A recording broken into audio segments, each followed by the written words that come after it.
I thought I'd review some things so that people can kind of have an idea of some answers to some of their questions may come out just in me reviewing some of the things, because as educators, we tend to speak a lot of jargon and things that we think everybody understands. And a lot of times parents and students don't know those words, those jargon and all that stuff. And so I'm going to review a couple things, and that might answer a few questions. So the first thing is one of the first recommendations of the district as we reopened this school year was to switch the secondary schools to a 4x4 block scheduling option. There are many hundreds of schools in America that use the block scheduling option. And what it is the 4x4 block schedule. Students take 4 classes a day for 90 minutes, and they take the same 4 classes every day for first semester. And then second semester, they take 4 different classes for 90 minutes a day for second semester. Similar to a college model in that you take a whole class, you learn a year's worth of material, so to speak, in each semester. The rationale, I believe, that the district used for making that decision was that's less contact points per day. That's one of the biggest things is right now we're worried about, the health crisis that we're all facing. And if we can, reduce the number of contacts per day. So instead of taking 7 classes, the students only take 4. So they're only going into 4 different classrooms a day, 4 different populations, 4 different teachers, 4 different rooms, that kind of thing. So that's, I think, one of the reasons, probably one of the main reasons to look at that schedule. One of the side benefits, and it may have been another reason why they chose that schedule, is students only have to concentrate on 4 classes at one time. And as we're opening in a kind of an uncertain time, some students going to be in class, some students may be going to be virtual, it's a combination. If we're not trying to manage, if a student's not trying to manage 7 classes, they only have to manage 4. I think that's another advantage for the student. Another thing is for our teachers. We're going to be asking our teachers to do a lot, and I see a few on today. I think Mr. Kellum's on and Ms. Reyes is on, so they may pipe in at some point. The teachers now are going to be tasked with teaching 3 out of 4 classes each semester. So they'll be focusing on 3 classes instead of 6. So again, in this new model that we're using, it's an advantage to them to maybe only be focusing on 3 different classes instead of 6 as they teach. Also, they have obviously less contact points, only 3 classes worth of students instead of 6. So the 4x4 block schedule offers a lot of advantages because of the health crisis that we're facing. It also is something that offers students an advantage in that they have now the opportunity to take 8 classes a year instead of 7. So the 4 classes they take first semester count just like 4 classes would all throughout the year. Same thing with the 4 classes that they take second semester. I actually have been a principal of a 4x4 block school in 2 other locations.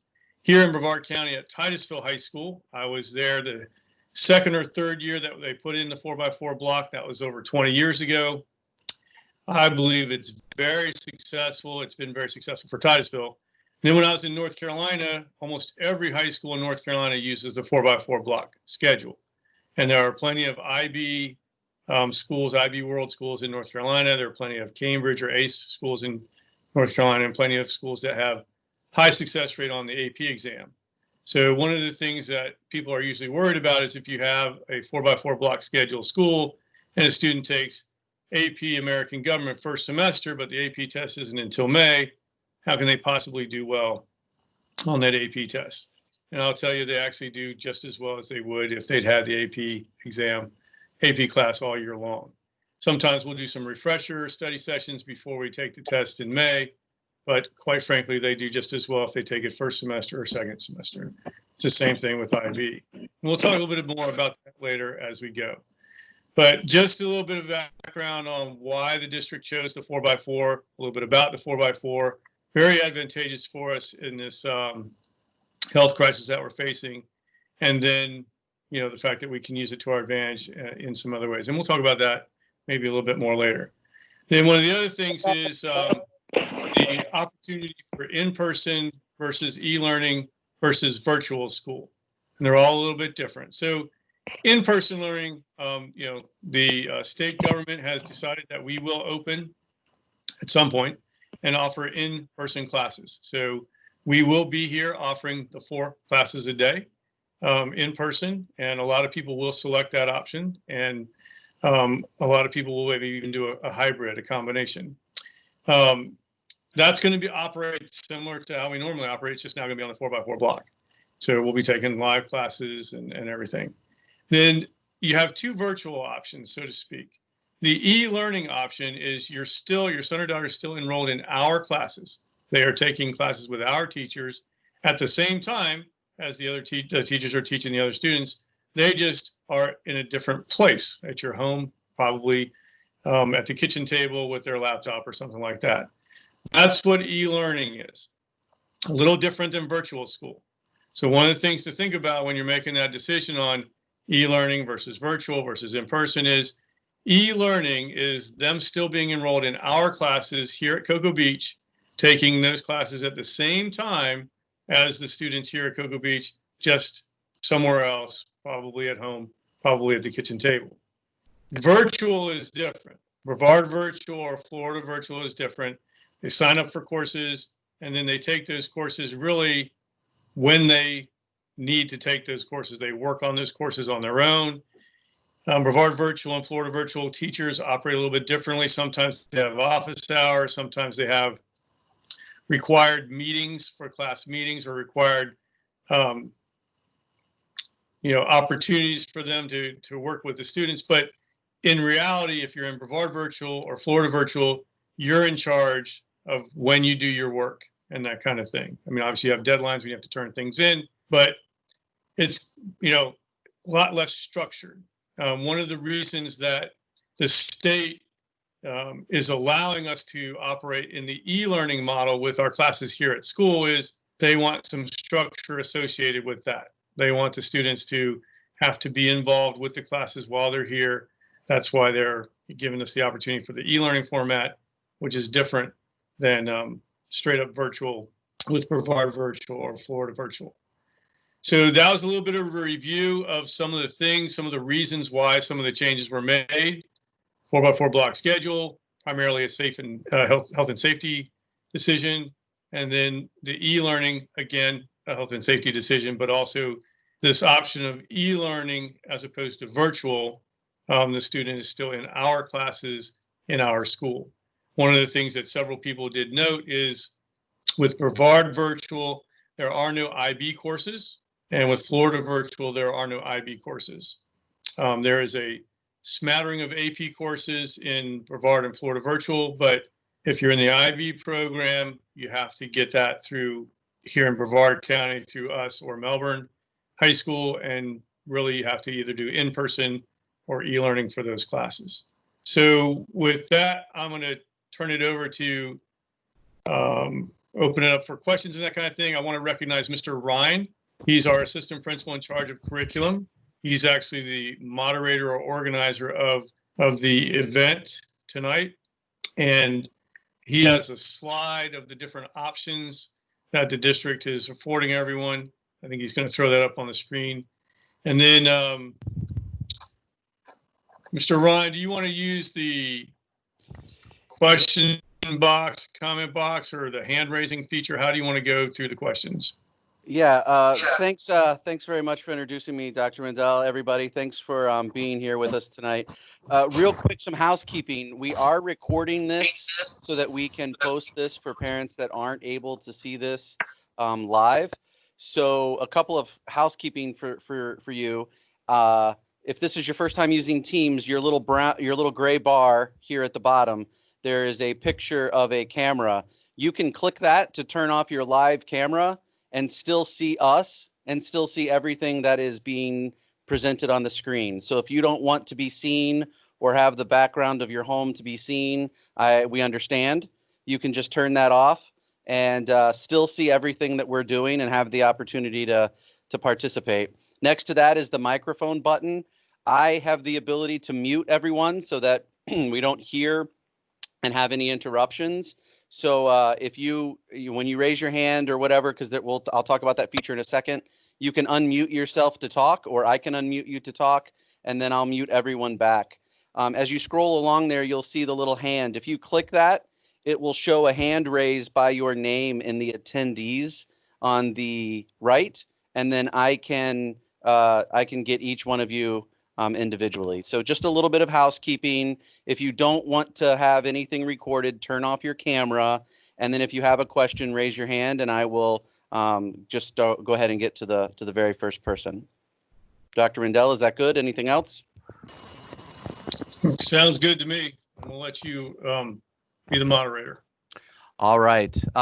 Claudia Listopad, I believe. I'm sorry. I'm going to unmute you. You have your hand raised.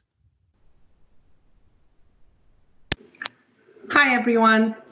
Quick question. Actually, it's a two-pronged question. The first one is the same teacher going to be teaching in class and the e-learning simultaneously, and how will that look like? I see that as a huge challenge if there are students needing help in either of the places. So having an idea how that would work would help with a decision. Right, so I'll go first.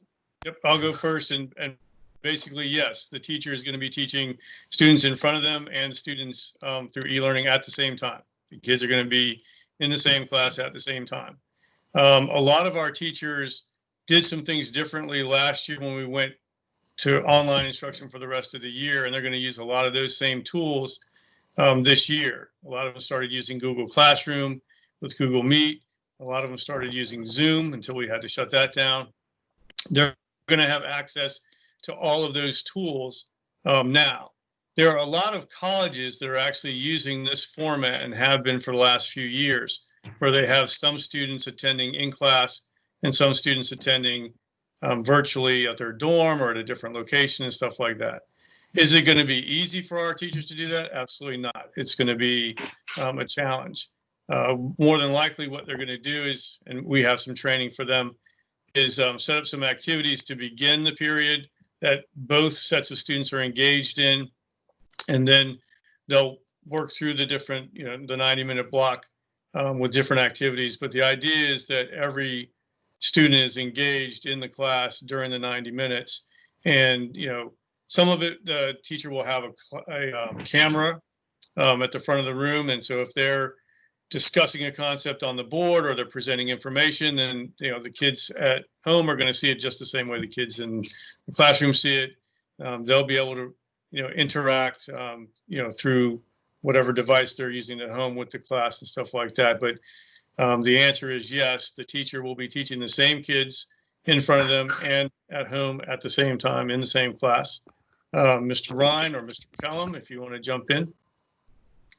No, I think you answered it correctly. I think that's the apprehension that a lot of people are asking about, is is it going to be the same teacher that they would have?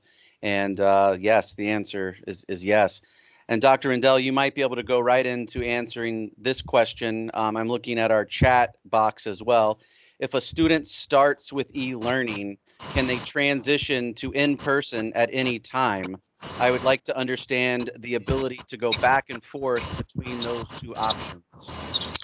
Yeah, so before we jump on that though, can we make sure Ms. Listopad, because I think she had another question, so I want to make sure we got her. I appreciate that. I do, and it's related to that. That's why I wanted to ask at the same time. So let's say, and this will very likely happen, that the teacher's quarantined because there's one student that's sick, or someone is in contact with someone that's sick. What would happen then to the e-learning students? Are they going to have a sub come in and now they are all, or does that teacher simply start teaching all students e-learning at that point? Okay, so I'll answer that question first, and then we'll go to the one about transitioning back and forth from one learning platform to the other. So if for some reason the teacher is not able to be at the classroom if they have to quarantine or something. It's going to be situation dependent in that if the teacher's just being quarantined and they can actually work from home and deliver the instruction similar to how they were doing it last year when we went on virtual, then they're going to do that. Now, the kids in the classroom are going to have a substitute, and so they're going to have to log in, to a device with the teacher and have class delivered that way. But more than likely, the teacher's probably going to be able to deliver the instruction from a different location. Now, if they're ill, then obviously we'll be getting a substitute, and that will be different. We'll have a different way of delivering that instruction. Mr. Ryan, Mr. Kellum, or Ms. Reyes, or anybody else want to jump in? Just from an IB point of view, guys, this is really important because we have a lot of curriculum that has to be taught. And obviously it's, very important for us and our students that they get that material. So the e-learning situation has allowed us to continue to offer a full diploma. And I do believe it will be successful in being able to teach the material necessary and get the material out there so that these kids can be successful in getting their diploma and as well as the MYP level.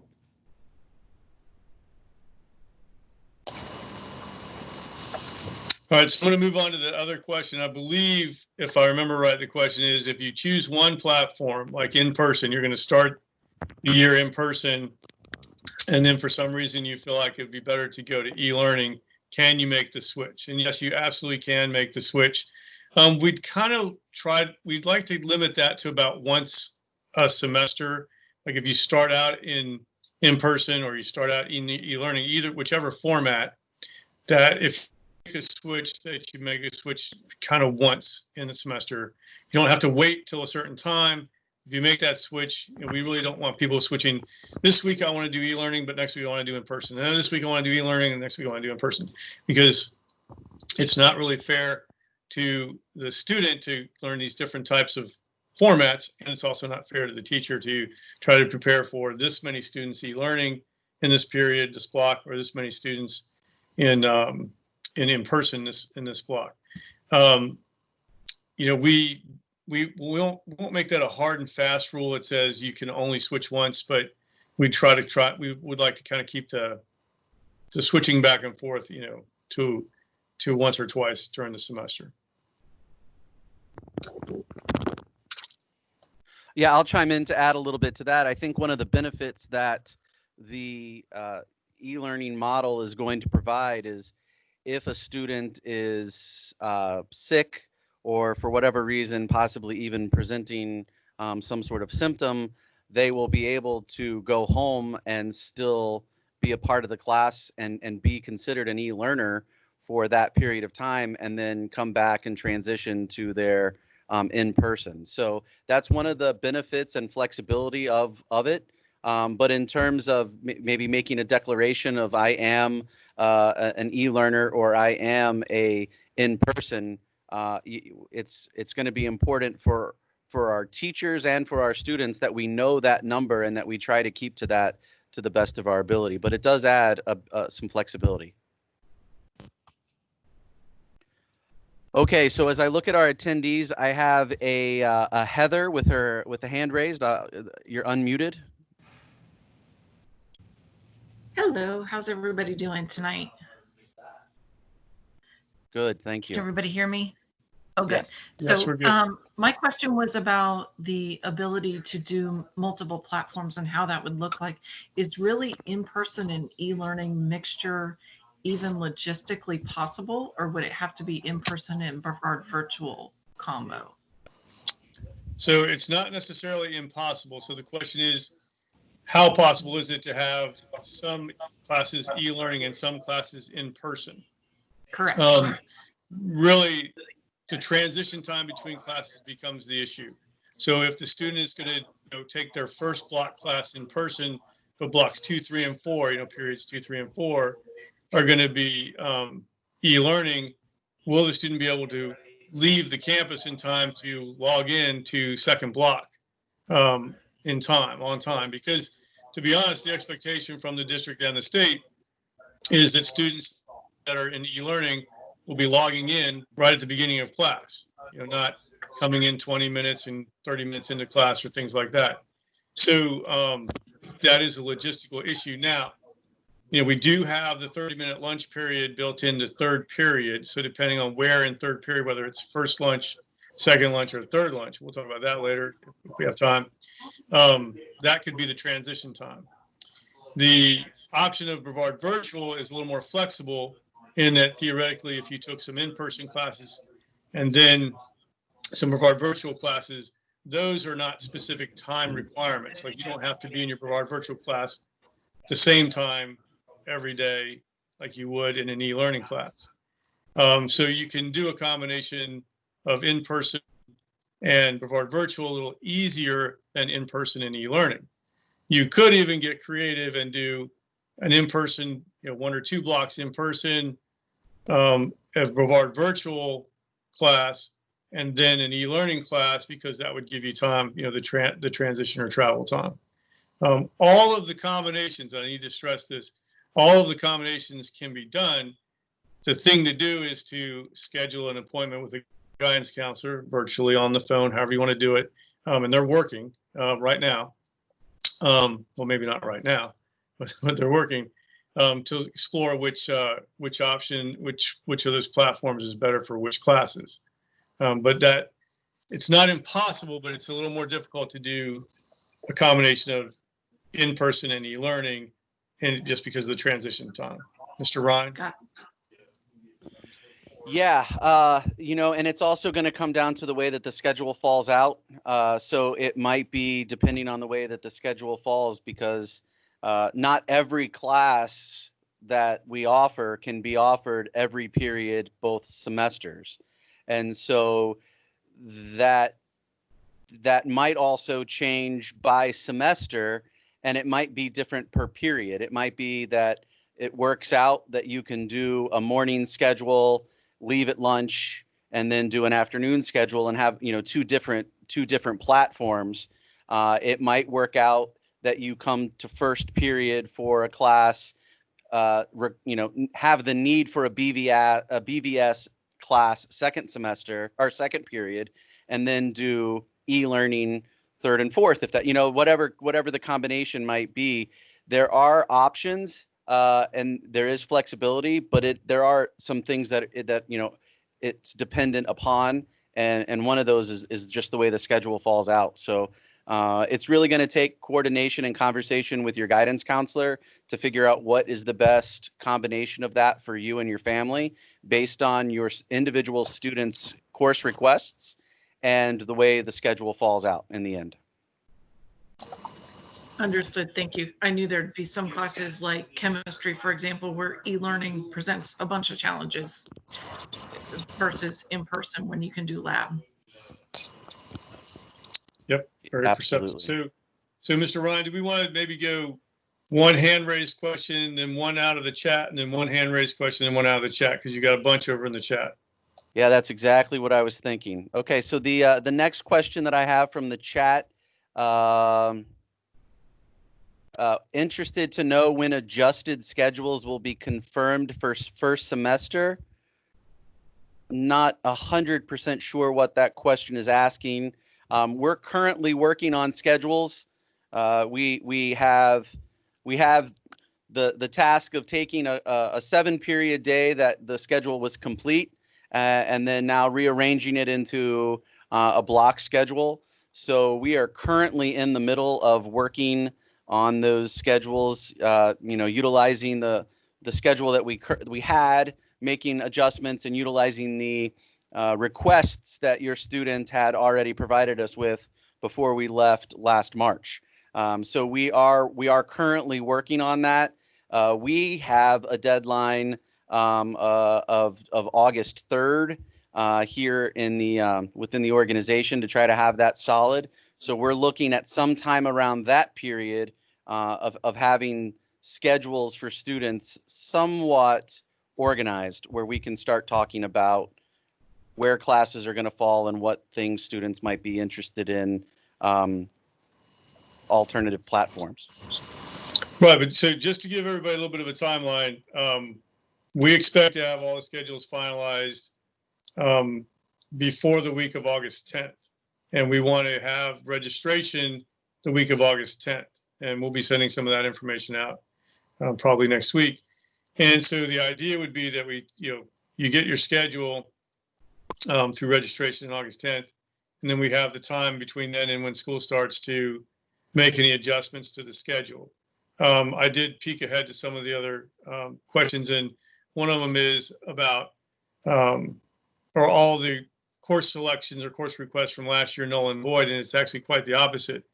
So what Mr. Ryan was saying is we were almost done with a 7-period schedule, which, about this time of the year, we would be about done with that. And then we're informed that we'd be going to the 4x4 block. In reality, the best way to handle that transition is to now build an 8-period schedule. Instead of a 4-period and a 4-period, you take your 7-period schedule and you just add an 8th period and you go deeper into the student's course requests. So that's how we're building the 8-period schedule. And then when that is finalized, then you see which classes are going to be offered first semester and second semester. So we're pretty close to having that fine-tuned. So you don't necessarily register for first semester versus second semester. You register for all 8 classes, and we shake them out, through the 2 semesters. And you'll see that, it'll work out. All right, Mr. Ryan. The next person on the with their hand raised, Amanda Coons staff. If you want to unmute and ask your question. Yeah, thanks. Can you hear me? Yes, we can. Okay, great. So one, I had 2 questions, one of which was the class selection. The second, and I know you guys are trying to communicate that, the difference in the e-learning and the in-person. So my son, who just graduated this year from Cocoa Beach, his college is doing blocks where half the students go in for in-person class Monday, Wednesday, Friday, and then the other half is in Zoom. Is that a possible option too, to where, maybe my child, who's going to be a 10th grader, is only in class Monday, Wednesday, Friday, and then does Zoom learning, or however the e-learning works, Tuesday, Thursday, etc.?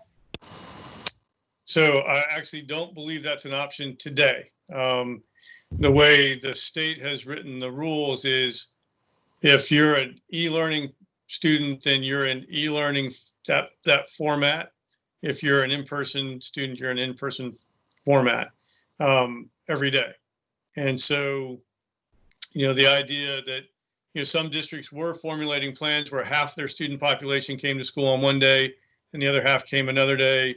The state rather doesn't really want to see that. They want to see students either in class every day for 5 days or taking advantage of the different e-learning options 5 days a week. That's not to say that in the future that might not happen, but that would require some different direction from the state, which would then come down through the district. But right now, and I saw it in another question, could my student come to school on Monday, Wednesday, and Friday and do e-learning on Tuesday, Thursday? No, that's not how it's set up. Mr. Ryan, anything to add? No, I would just say that big picture thinking, the reason the reason we have the option the way that we have it is the e-learning option are really truly for those people that don't feel like they want to be on campus, but want to be connected to their school and have their teacher and have the classes that they've been working towards. And so the idea would be that you want to be at home because that's where you feel the safest, but you still feel like you're best served by your local school, the school that you've been going to. So it really kind of defeats the idea of that if the kids are coming back and forth. Gotcha. Perfect. And then just final last clarification. So e-learning, my daughter's in the IB program. She can still do IB program on the e-learning, correct? Yeah, absolutely. In fact, some of you are in tuned enough to how things unfolded. The e-learning wasn't actually an option for secondary schools 2 weeks ago. 2 weeks ago, the early e-learning option was really only available to elementary, and for middle school and high schools here in Brevard, the option was in person or virtual, i.e. Brevard virtual or Florida virtual, and they don't have IB or Cambridge or a large offering of AP courses. So, there was a change in that, and so we were allowed to offer. See, the thing I want everybody to understand is every single one of our classes is going to be available to your student either in person or through e-learning. And really for the IB students, this is the way to go, either in person or e-learning, but you get to stay on track with your IB progression. And if you're comfortable coming here to school, then great. If not, pursue at least your IB courses through e-learning, and then you could, do more virtual or something for the others. But definitely IB. That's one of the great things about the e-learning option is it allows us to continue the IB program without skipping a beat. Okay, thank you. Okay, Dr. Rendell, going back to the chat, our next question, and I think I've seen several people asking this question in different ways, so I think we'll answer a lot. Will students be allowed to choose which class they take first and second semester? So kind of no and kind of yes. Really, the A period schedule is going to be the A period schedule. And if so really, in the simplest terms, you say the first 4 classes are the first semester and the second 4 classes are the second semester. And we might move some columns, so to speak, in and out if we see something that needs to be moved before we, put everything out there. But in reality, the only way that happens is if the class that you're assigned to first semester is offered second semester. It's very similar to in the old 7-period schedule. So, I really want English first period. I'm awake in the morning. I don't want it 7th period. Well, if it's offered 7th period and there's room in the schedule, then we can do a schedule change. So it's the same sort of thing. If the class is offered second semester, you have it first semester and you want to switch. If there's room, we can make a switch. Mr. Ryan, anything? Yeah, we make the schedule based on the largest percentage of students making that class, and so we make a schedule based on those requests and what fits the largest number of students at any one time, and that's what we go with. And like Dr. Rendell said, we would obviously want to try to work very hard to accommodate those individual needs or interests or desires, but it's not something that we can guarantee, and it's really going to be based on the structure of the schedule and how it works out. Okay, Ms. Boyer, I see that you have your hand raised in your camera right there, so I'll go ahead and take your question now, so you don't have to hold your hand up the whole time. Go ahead.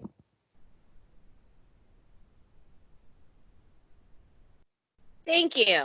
No problem. Can you hear me? Okay, I have a 2-part question. I'm thinking about the virtual learning.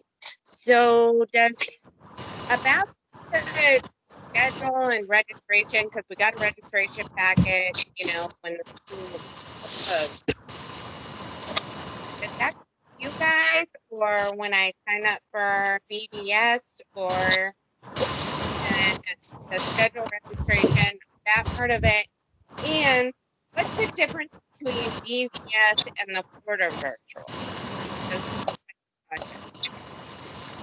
Okay, this is really Mr. Ryan's area, but I'm going to take a shot at it first, and then he can correct me. So the registration packet you have is for us to register with us. You could technically use that same registration packet to register for any school, but if you're already registered with us or you were registered with us, then you want to come in and if you're taking any classes with us, then you want to come in and meet with a counselor.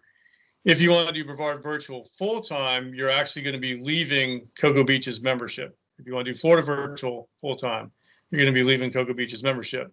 So, I would recommend that you keep at least one class with Cocoa Beach, either, through e-learning or in person, and then, a combination maybe with Florida Virtual or Brevard Virtual. But, as far as the registration packet goes, you register with us if you're going to take any classes with us. But theoretically, if you were going to go full-time Brevard Virtual and Florida Virtual, that's a whole different situation. Mr. Ryan, any corrections? Yeah, so just to be a little more specific, if you're enrolled at Cocoa Beach Junior Senior High School and you're looking to do BVS or FLVS full-time, you would need to withdraw from our enrollment and then enroll at BVS or FLVS in a full-time manner. The registration packet that you have is essentially the same registration packet that every school is going to use. There is maybe one sheet in there that is specific to us, just with our name on it, but it's a similar sheet that other schools would have. So your registration packet would still, with any of the documents that you have in there that BVS required of you, you wouldn't have to do another set of them. You could utilize the ones you've already filled out. But with that, you are completely withdrawing from our enrollment. So you're leaving our school population, so to speak, and entering another school population. And then the difference between FLVS and BVS, Florida Virtual is its own entity that's run by the Department of Education, that has a litany of courses that it offers. It does not offer the IB or the Cambridge ACE diploma. It does offer a few AP classes. And then BVS is actually an affiliate of FLVS, and it is operated by our county, and they utilize the FLVS system to operate, but with Brevard County hired teachers, not teachers that are hired by the Department of Education at the state level. They are teachers within Brevard County.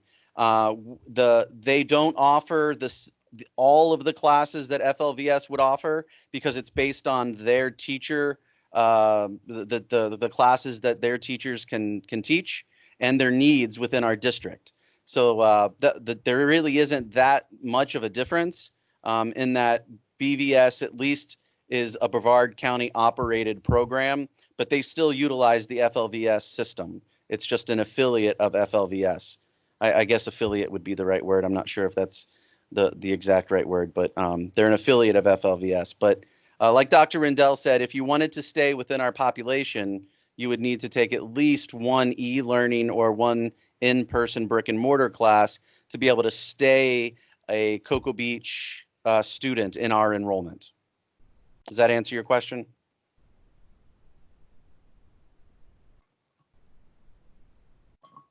You might be muted again. There you go.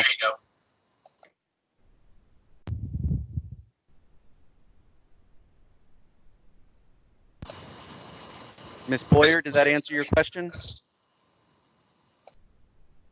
Yes, absolutely. Thank you very much. No problem. All right, Dr. Rendell, going back to the chats. How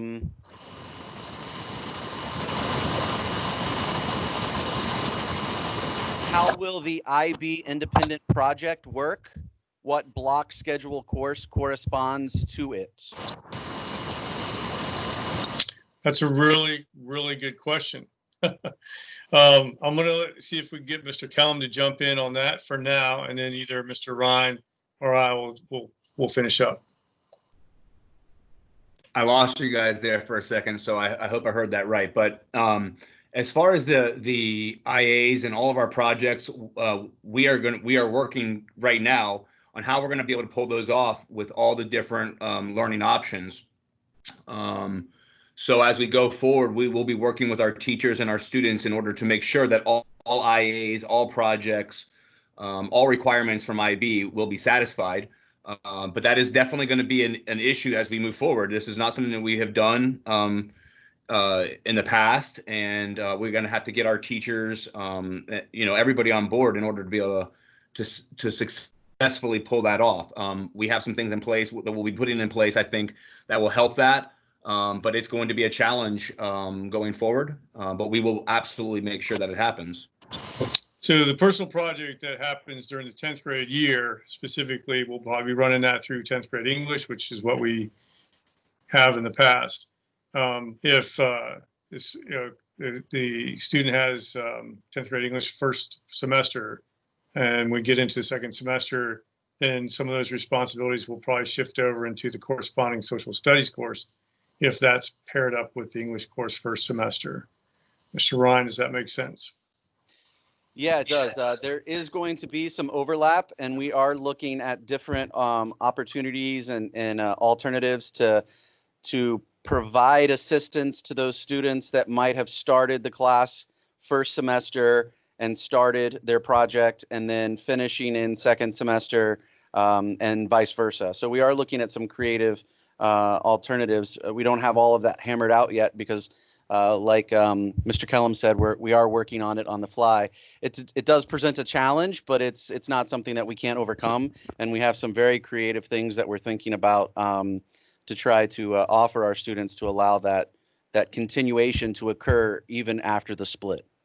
And real quick, if I can jump back in, going back to the personal project, as Dr. Rendell mentioned, we will be utilizing one of our class periods or our classes that have all of our 10th grade students in it. I will be going in and I will help to instruct on how the personal project needs to be conducted and performed.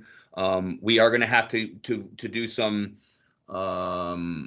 working with supervisors. So we're going to have to find a way for those e-learners or others in order to get, with their supervisors. But I will instruct how to do the personal project and all that needs to happen within the personal project through a class period. It may be AP Government, we may use an English class or the such. Yeah, I would just want to remind everybody that we are not the only school in the country or the only group that is now going to face the challenge of the change here and going to a block schedule. There are schools all around the country, all around the world that operate on a similar schedule already that have very successful IB programs. And so it's just a matter of reaching out to them to figure out what the best practices are to institute those here, because we haven't had to. So it's not something that we can't handle. It's just figuring out what works best for us within our what we're doing here and how we operate to make it work and be best for our kiddos. But other schools are doing it, and we'll do it too. Did that answer the question? I think. Okay. The next person is Anna Guest. You have your hand raised. If you would like to go ahead and unmute and ask your question. Hi, can you hear me? Yes, we can. Okay. My question is regarding the subjects that have labs. If a student is doing e-learning and, for example, they're taking biology or chemistry where the labs are necessary, so how is that going to be worked? I know I think Principal Randall kind of touched on it, but I was not sure what is being done for that. And then I have another question regarding when does the student select their 8P class? I know that they already selected their 7 classes that they will be taking this year. So do we need to email the guidance counselor, or is there the emails that are going out to do the selection? All right, so I'm going to answer the second question first because it's the easier question. So the 8th period, basically, when we get their course requests from them in the spring, we ask for several elective options or several backup choices, whether they're electives or core courses. And so what the counselors and Mr. Ryan are doing is building the schedule based on those selections. And so then when they get their schedule, if the 8th class is not something that they want, then we can pursue some schedule changes, but it's based off of what they put in their course request forms. Now, if they didn't give us enough selections, then the counselors are already starting to reach out to those students and say, hey, you didn't give me enough selections. What would you want for that 8th class? As far as the labs, if you're an e-learning student and you're taking a science class and they're doing a lab, the teachers are actually going to have to figure out a way to have the students participate in that lab either virtually or in some other manner. What's interesting is I was in a lot of science classes last year where we were actually doing the labs virtually anyway. The students were using some 3D video technology and things and doing a lot of these labs virtually. I was in a physics class and we were doing a virtual lab. I was in a biology class and we were doing a virtual lab. So in a lot of the cases, the teachers are going to have to be a little more creative in how they conduct the labs so that the students that are in e-learning can participate. Now, some of them will be just hands-on labs that, I'm not sure exactly how they'll be able to participate, but, we're going to have to get creative and figure that out. Mr. Ryan? Yeah, just real quick, we are having almost daily Skype chats ourselves with other APs or other assistant principals around the county and with our district support. And the question came up concerning that exact question. So I'm glad you asked that question. That is a great question. Our teachers are going to have to find alternative ways of doing some of those things and somewhat creatively. But that's not also to say that the offer would not stand to have a student to come in or a group of students, maybe a few each day, each week, to come in and do something hands-on, either as a performance project, so to speak, maybe in an art class or a theater class or in an academic class, possibly come in and actually, have the chance to manipulate the items in a science class. So that, it's going to be a personal family choice on whether or not you would want to exercise that. If you don't feel comfortable exercising that option, then we would just find alternative ways for you to have the opportunity to participate just without the physical aspect of it. And if it was within your family's beliefs that was something you wanted to participate with, then the teachers would have the ability to have the students come in and do that on a given day, depending on how it was scheduled. So, but that is a great question. I have one more question. Sorry. Okay. So if the user, if the student is planning to take a class that is not offered at the school, but it is offered at the FLVS, they can still take that class, one class on FLVS, and still be enrolled in the Cocoa Beach, right? Correct. Yes, definitely. And again, any combinations, we want you to work with the guidance counselor on that to make sure. For example, one thing I didn't mention earlier, and it needs to be mentioned, is if you're going to take a Brevard virtual course or a Florida virtual course, when you register for that, you need to select the 18-week option, which is, in other words, it's a block schedule class that will be completed before January, because we wouldn't want you to enroll your son or daughter in a year-long class through Brevard virtual or Florida virtual, and then expect to stop that class in January and start a new class or come back with us full time in person, because you won't have completed the class. So that's why we recommend any combination enrollments or anything like that, you really need to get with a counselor to make sure you're getting it right. Yeah, absolutely. The FLVS, let me step back. Brevard Virtual, because it's an affiliate of FLVS, follows our calendar in the county. And so they are going over to the block schedule as well. So their grading and pacing will be automatically taken care of for you if you're within the BVS system.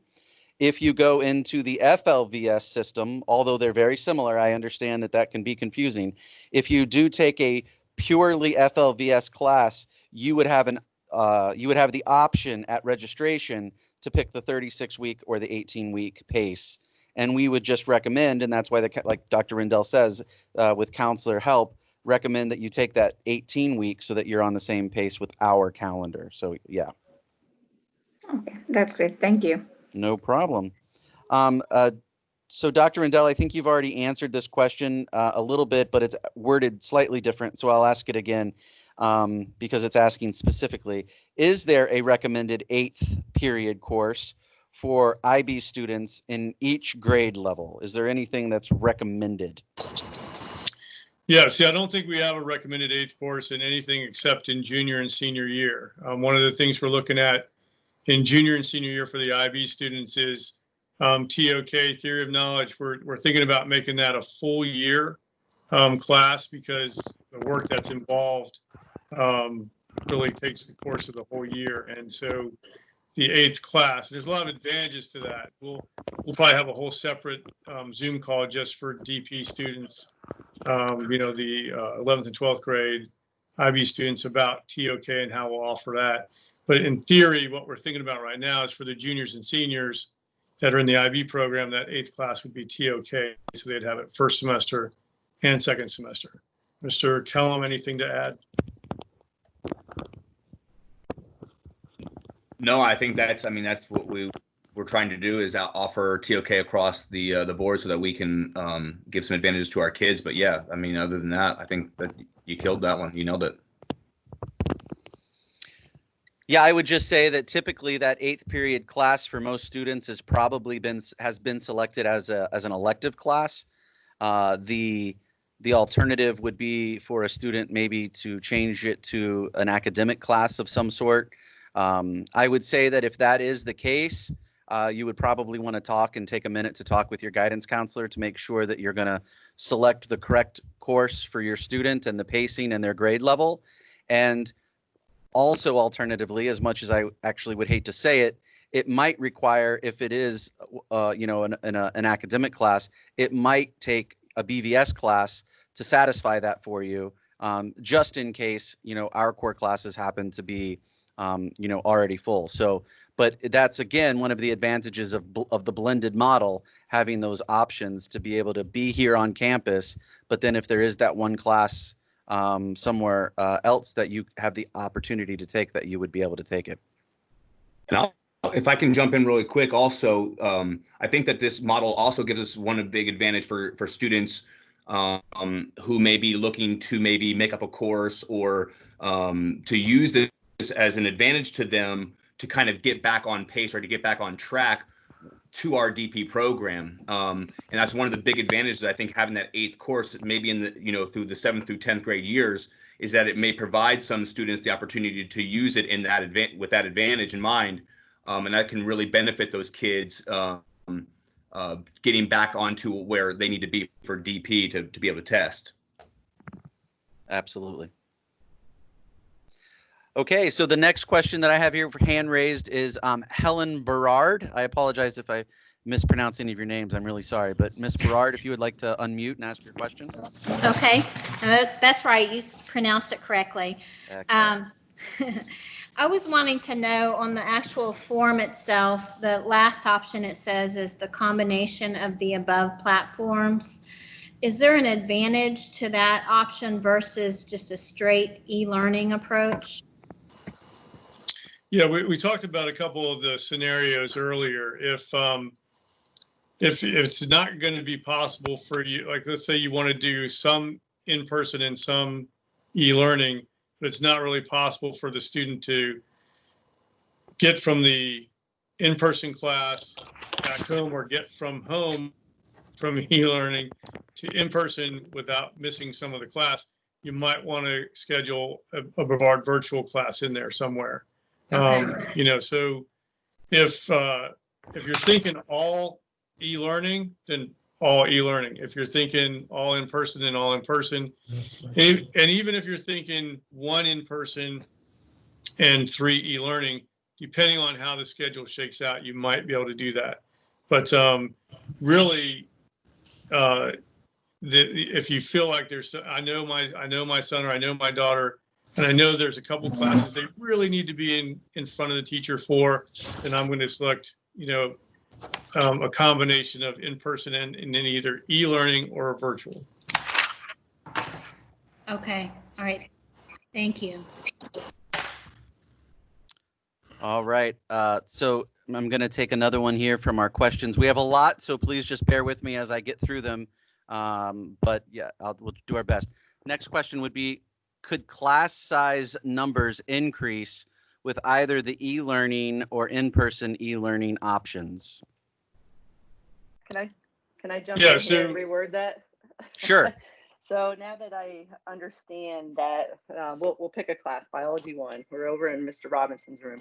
So based on logistics, you can only fit so many students in that room. Okay, so that class size will be smaller. And what I'm hearing is that Mr. Robinson could not have students in his classroom as well as students up on Zoom. So logistically, some of these classes will fill up. Is that a good understanding? Not exactly. So all of the classes that are subject to the state amendment, the class size cap, are still subject to the state amendment, the class size cap, whether a student is in e-learning or in person. So biology is actually a great example. We can't have more than an average of 25 kids in those classes. So It's not like he's going to have 25 kids in front of him and then another 25 through e-learning. The class sizes really should be the same as they would be if we were opening just like we normally would. If the coronavirus wasn't here, if we weren't in a health crisis, the class sizes should all be the same as they were before.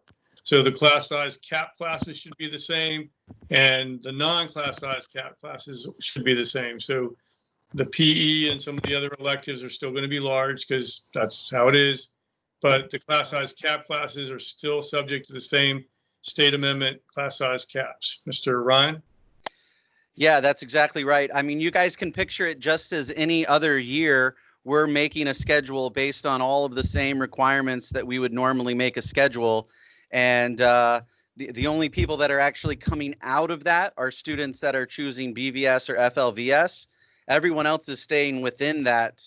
And so when any individual teacher happens to get their classes, they're going to see 3 of 4, just like they would have in the past seen 6 of 7. And they're not going to see on their schedule whether or not those students are in person or e-learners. They're just going to see a class of whatever the class size is for that particular class, and then they'll have some that happen to be there and some that just happen to be at home. You know, at the elementary level, they're asking parents to give them hard and fast answers because it does affect the way the teachers are teaching those classes at the elementary level.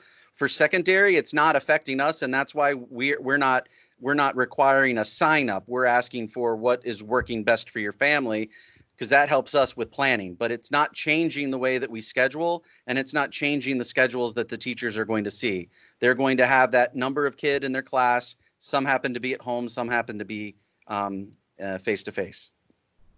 Okay, so awesome. So it is a hybrid. So Mr. Robinson could have kids in the physical classroom, and then the spillage, don't call them spillage, but the other e-learners would be up on Zoom. Correct, So but no more than the total number more he's than allowed to have 25. for that period. Awesome. All right, appreciate it. Yeah, no problem. Okay, next hand raised I have is Day Yao. I hope I did not mess that up too badly. If you would like to unmute. Yeah, you got it right. Yeah. Excellent. Can you hear me? Yeah. Yes, I Okay. can. Yep. Yeah. Yeah. Thanks a lot for the really good information. I actually got something I didn't know.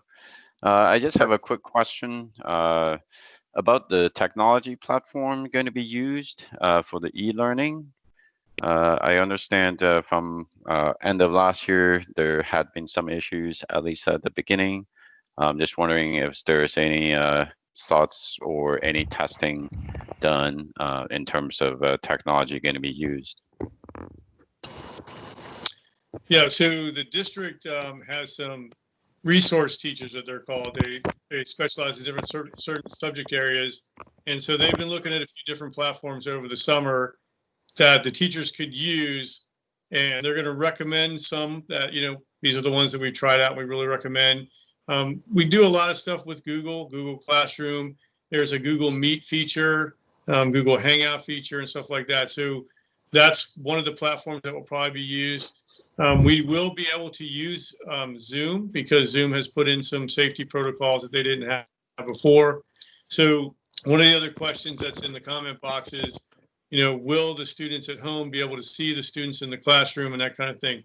Not exactly. The students at home will be able to see the teacher and what the teacher is doing. They won't necessarily see the other students in the classroom. But the idea is that they're going to have a visual picture in some of the classes. They're going to have a visual picture of exactly what's going on, the same way as a kid would who's sitting in the back row. Now, in some of the classes, it's going to be verbal only, but I can't tell you exactly which platform every teacher is going to use. I just know that the district's exploring all the facets of Google for sure, and then they've also looked at Zoom for some things. Mr. Ryan, do you have any insight on that? The only other thing I would add is that we are using Microsoft Teams tonight. That is one of the options that the district is looking at as well.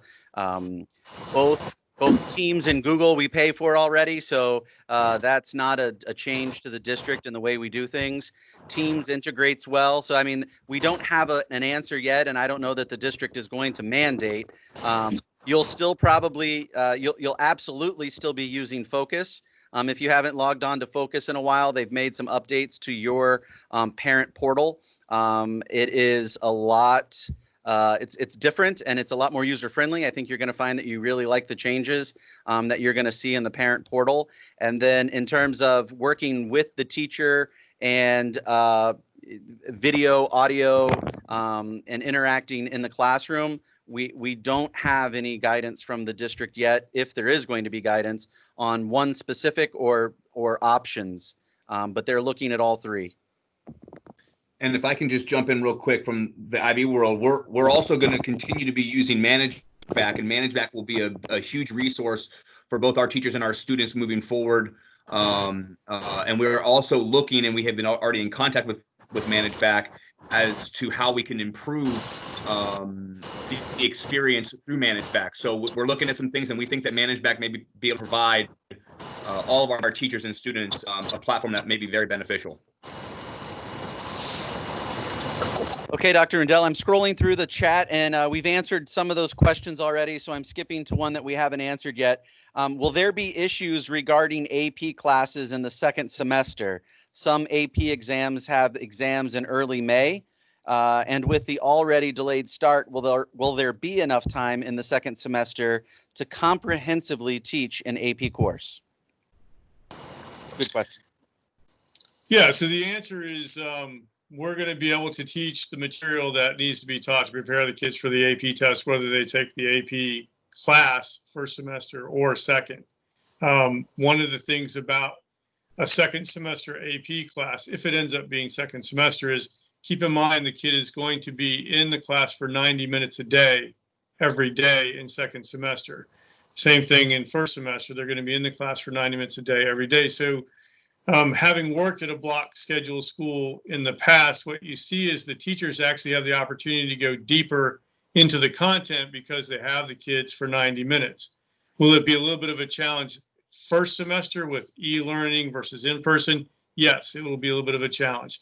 But even in second semester, you know, if the test is in early May and we don't really start second semester, and by the way, we won't start second semester till middle of January.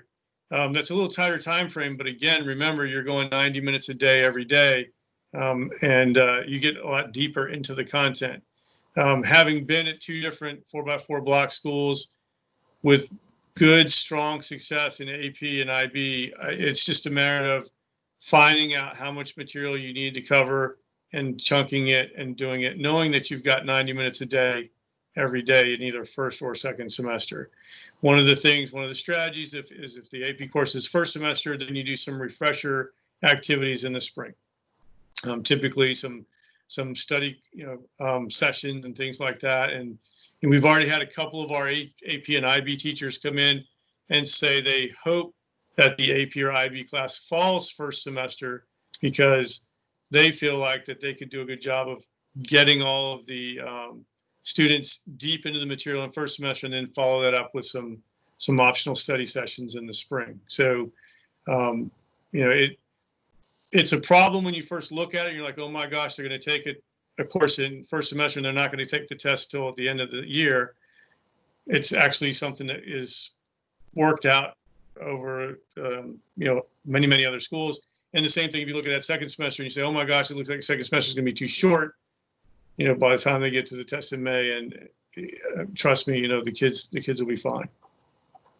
Yeah, just to jump in real quick, we have, a lot of schools in the country are already on a block. So we have those as examples, and their AP scores, IB scores, Cambridge A scores are all strong. And we have an exemplar, like Dr. Rendell already said, in our own county. And Titusville has been doing this for a very long time. The thing to keep in mind is that the classes are longer.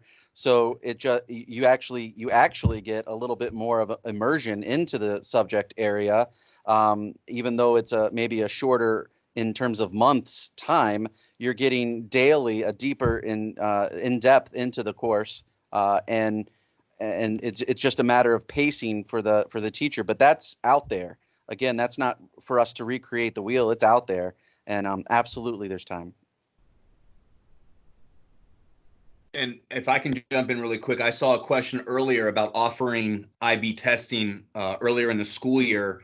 And I will use that same example as a reason as to why we are hesitant to do November testing, is that because we don't feel as if the teacher or the student is really given that an adequate enough of time to get all that is required in an IB class from, basically August, September through November.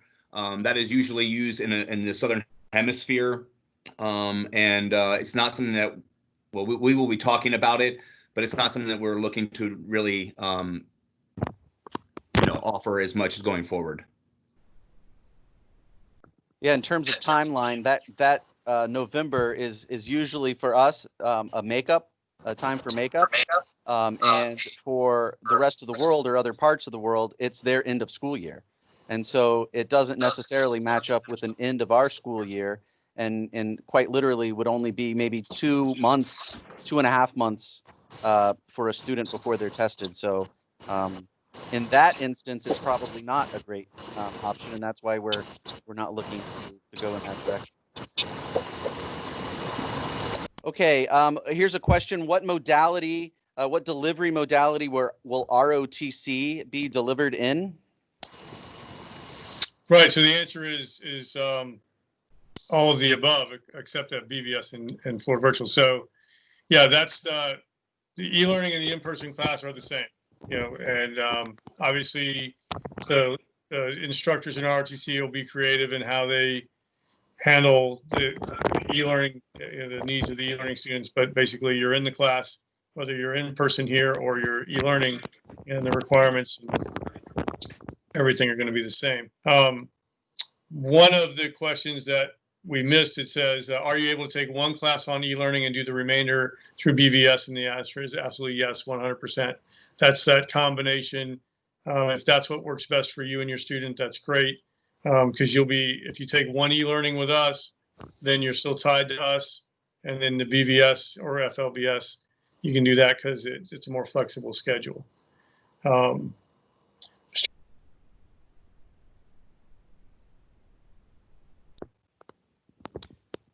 Dr. Rendell, you just cut out. Did you mute yourself? Yeah, I'm sorry. Yes, Mary Ann's had her hand up for a long time, so if we can get Mary Ann in here now next, that would be good. Yep, there we go. Thank you so much. For the health and safety of everyone, are you going to provide provisions to test to see if anyone has a virus so that a class doesn't explode with everyone in it having the virus?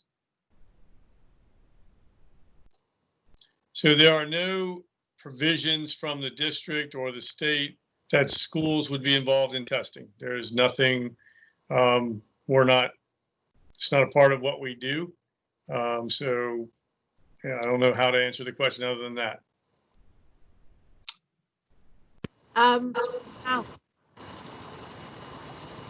We're going to take, some other precautions, obviously, here with masks and social distancing. We've rearranged some things. One of the other benefits of the block schedule is we can stretch out the lunch, the time that we offer lunch. So we're just going to have 3 different lunch periods. So we're going to be able to spread the kids out over lunch. We're actually going to have a mobile food serving station out in the courtyard. So a whole nother area for them to get food. We're going to space the kids out as best we can while they're here. We have hand sanitizing stations in every classroom. They're touchless. We have hand sanitizing stations at the entrance to all the cafeteria and any of the other major entrances and stuff like that. We're going to be doing things that we can do to keep everybody safe while they're here. But as far as testing, that's just not something that's part of our world. Okay, I do have a question. I actually have taught high school math since 1965 and have taught IB and AP, and you should have no problem with the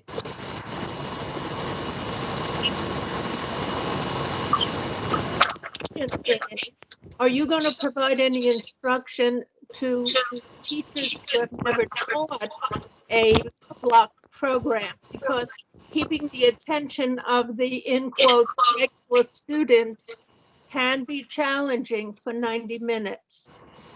Yeah, so during one of the things that when the district decided to move the start of school back to August 24th, it wasn't necessarily that they wanted to move the start of school back to August 24th for health and safety reasons and that they thought the numbers would go down or anything like that. It was, we've changed the way we're going to be delivering instruction, i.e. going to a 4x4 block and an e-learning platform. So we need to give our teachers some more time to prepare. So some of the time in that 2 weeks, we're going to be delivering some training to the teachers on how to differentiate instruction in the 90-minute block. But having done it at a school that was just new with going to the block even a year or two, even every little bit of training helps, but they're not going to be experts at how to do it after just a little bit of training 2 weeks before they have to do it. It's just going to be something that evolves over time. But I would venture to say that we have some pretty darn good teachers here, and they adapted very quickly and very well with the challenge they were given at the end of last year. And I'm pretty sure they're going to adapt pretty well to the challenges of this year. Very good. Thank you so much. Real quick, we have a couple over here in the meeting chat. I'm just going to jump answer them in really and- quick for you guys. How do you sign up for your choice of learning? In the email that you guys received from us, there were several links, one of which happened to be the link to this meeting. If you click on that link, it'll take you to a Google form, and you can go ahead and sign up there for us and click on your preference for your family and let us have an idea, of what we're looking at. The next question came from here actually is, what technology will students in class need to have if some of the students are e-learning? Will the computer labs be accessible, or will students have access to laptops? So yes, the computer labs are still accessible, and we also still have a number of laptop carts that the teacher can check out. So if we're doing something that involves the use of technology, the students here obviously will have access to it. I think the teachers are going to have to make sure that they're not asking the e-learning students to do something that they don't have the tools to do. But here, they'll have access to everything that we normally have access to. Yeah, and I would just clarify, I'm not sure if the person asking the question is thinking that the class would be e-learning if the teacher is doing e-learning. If you're e-learning, you're at home and you are logging on with a computer, the students in the class, they don't necessarily need to log on. They'll be interacting with the teacher live. So there won't necessarily be a need for a lab or laptops for students in the class necessarily, unless everyone in the class happens to be working on some sort of technology for that particular day. Robert Joseph, if you would like to unmute your camera or your microphone. Sure. Yeah. Can you hear me? We can. Thank you.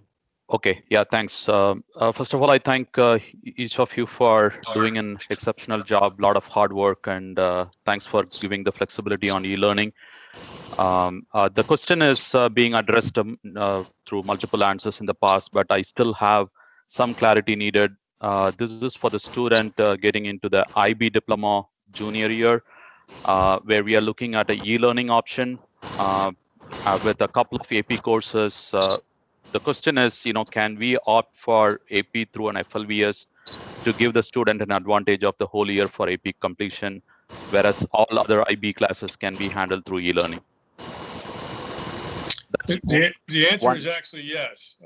You would do all the IB classes with us through e-learning, and you could add an AP class through Florida Virtual if they have that class in their list. Okay, thank you. The second question is, what about the NHS and club and volunteer hours or CAS hours for the IB program if the student is in the e-learning? Yeah, all of the IB requirements still stand as far as we know. IB hasn't relaxed, changed, altered any of the requirements. So Mr. Kellum can jump in when I'm done. But the bottom line is they haven't changed. He did mention Manage Back. We're going to be really starting to grow the use of Manage Back and how we use it as a communication tool. So he may touch on that. But as far as I know, none of those requirements have changed. Mr. Kellum?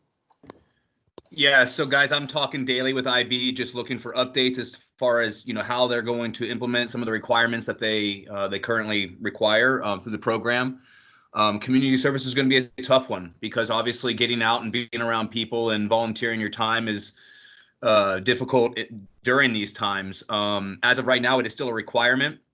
I will continue to monitor the situation. If anything changes, we will let you know. But the community service is big for us for many reasons. But one of those reasons is that because of being able to offer the hours and have our students complete those hours, we have bright futures through the IB program tied to that. So it's something that's very important to us. We will be working with parents and students and teachers and everybody to make sure that we can do it the right way. But as of right now, IB has not balked on that. We will continue to require that going forward. Okay, thank you. No problem. Ms. Perez, you've been Velez, I'm sorry, you've been waiting patiently. I think you're muted.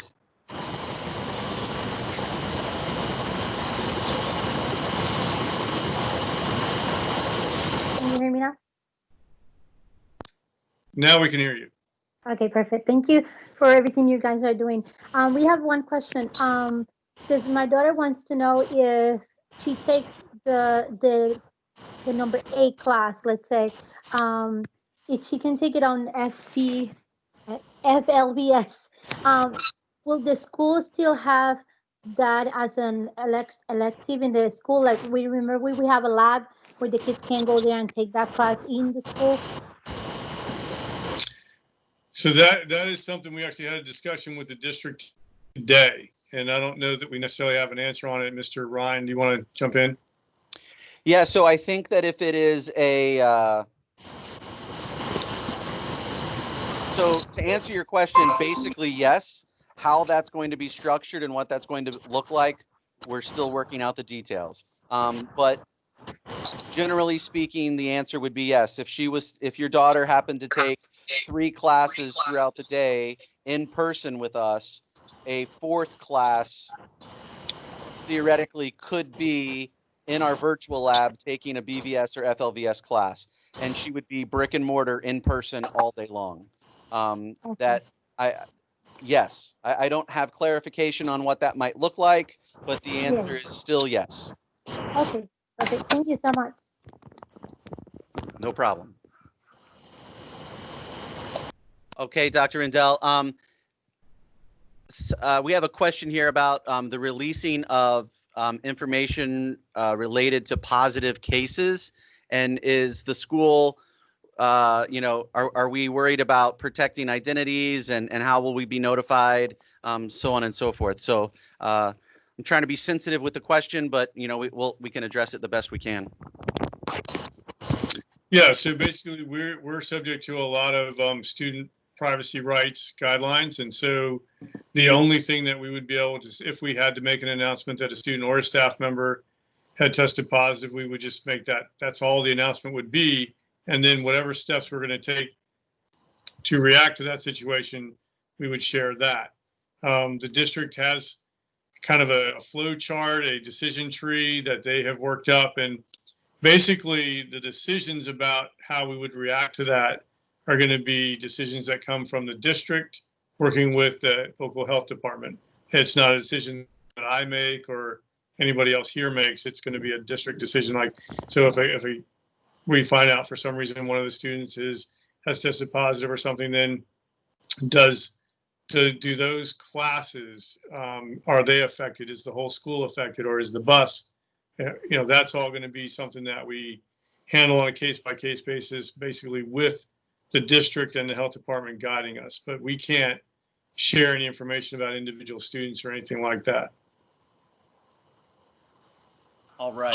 Since we don't have any hands raised, I'm going to go to the next question here, and it's asking, how will dual enrollment work? What is the minimum number of classes and what is the maximum number of classes for students in 10th and 11th grade?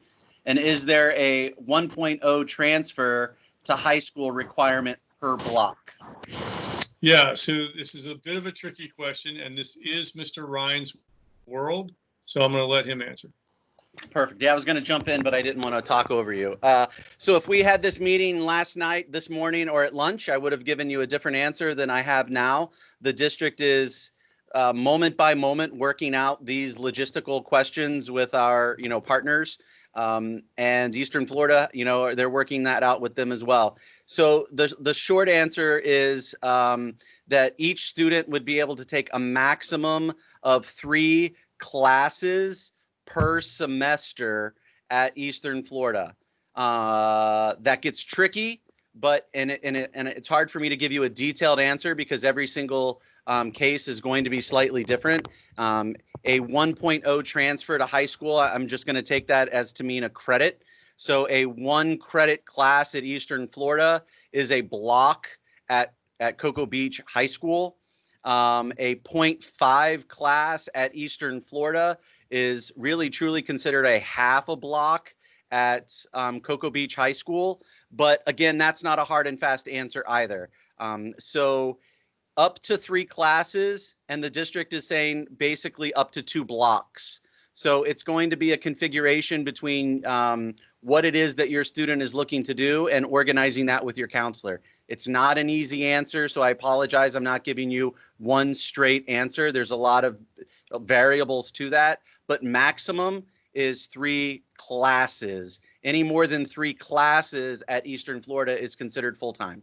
So then you got to get into then you get into all the nuances with credits and hours and I'm not, that's too much to get into right now for this particular conversation, but rough answer 3. Did I do an all right job, Dr. Rendell? Yes, especially as the information changed this afternoon. Correct. Now, I do think we had someone with their hand raised in the video, but I don't see that person any longer. So I don't know if you're there and you wanted to ask a question with your hand raised in the video. If you are, let me know, but I'm going to go to the next one. What is the best way to schedule an appointment with our guidance counselor to review the schedule? You want me to jump on this one too? All right, I'll jump on this question. I'll answer this one as well. Right now, to review your schedule, we don't have that. We can absolutely talk about requests and interest and what direction it is that you're looking to go, so you can understand what your options are and how it fits for your individual student and family. The best way to get a hold of your guidance counselor is still to use their email sign up online. You can go to our webpage and go to guidance, and you can see there each of them have a link to a website where you can sign up for appointments. But also right now you can call and see if your guidance counselor happens to be in for summer hours. They're not here every day, all day. So, it might be an email right now, but you can also call. We're taking live phone calls. So blast us, truly. Call, email, whatever you need to do to get a hold of us. We're getting lots of calls and emails, as you can imagine. So don't be afraid to ask in several different locations, and we'll get with you ASAP. Our goal is always 24 hours, but please bear with us as we're answering a lot right now. So, but yeah, that's going to be the best way to do it. And right now it's reviewing options, not really the schedule just yet. Okay, the unknown user with the hand raised in the car, if you'd like to go ahead and ask your question. So it's Kelly Walker. I just had a question about the dual enrollment. I know you just kind of touched on it, but if my child were to dual enroll for 3 classes through Cocoa Beach and then take a 1 class at FLVS, is she still a Cocoa Beach student because she dual enrolled through Cocoa Beach? Yeah, absolutely. So the ways that you stay connected to Cocoa Beach are in person, obviously, e-learning, and dual enrollment. So those are the 3 ways that you stay a Cocoa Beach student. And any other combination of classes that you add to that are fine, as long as you have one of those 3 on your schedule each semester. Got it. Thank you. Yeah, no problem. The next question, if my student is taking the IB exam and 2 AP courses for the year, is it possible for us to choose IB e-learning option and pursue the AP course through FLVS? So to give my student advantage of the whole year of the AP course completion? Yeah, and we answered that a few minutes ago as well. I think that yes, IB through e-learning, and if you're more comfortable with the AP class through FLVS, as long as it's offered through FLVS, you're good to go. Yeah, the only thing I would add to that, Dr. Rendell, is with the block, it's 8 periods that are scheduled. If you're going to do that AP course year long, that drops you down to 7, which is fine, but we can't drop below 7 because then you're not getting what is statutorily required. So again, that would be a conversation with your guidance counselor just to make sure that we're in the right place. But the idea is okay. Next question, if a student wants an elective like ceramics or 2D art, can they still do e-learning for these classes, and how would they get the supplies? Yeah, so we actually were talking about this today, and it might be that you would have to come by school a couple times a month, whatever, to pick up supplies. The teachers will have to put together some to-go packages, so to speak.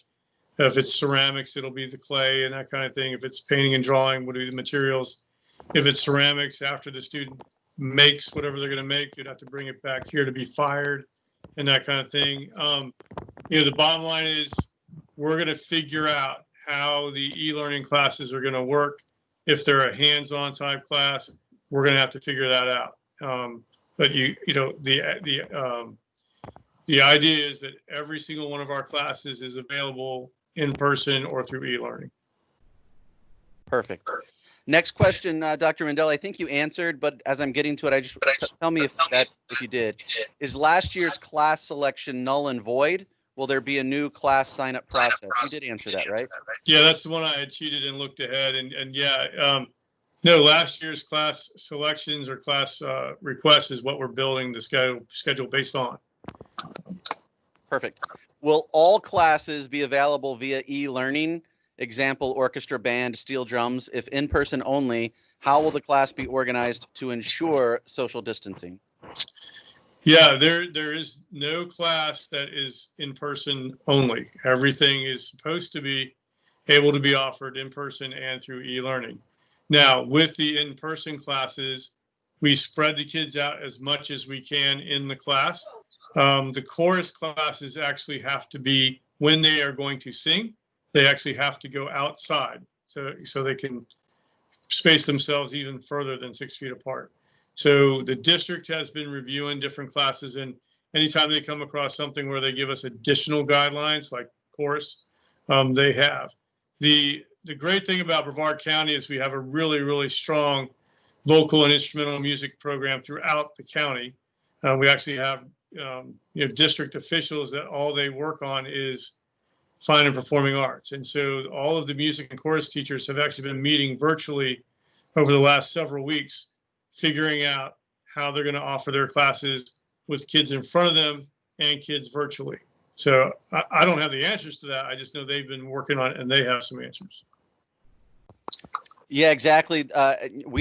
I'm in touch almost daily, like I said, with our district resource teachers, and they are constantly updating their provisions for the school year, working with their national and state organizations, making sure that we are following the best practices and safety guidelines. So we don't have all of the answers yet. That we have time still to figure some more details out, but there are provisions for those safety concerns. Next question. I was told by peers that classes such as band and orchestra are only available in person, and that even if you were to do band in person, you would also have to do another class in person to be able to do band. Is this true?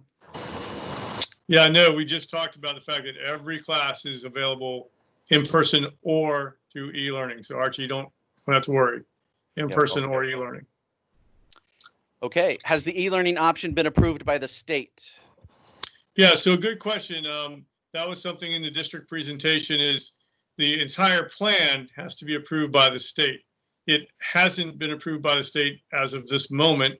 Haven't received any word that it has or hasn't, but similar plans were submitted by other districts and have been approved. So the e-learning option that we're using, almost word for word, is in some other proposals from some other districts that have already been approved. So I have no reason to believe it wouldn't be approved.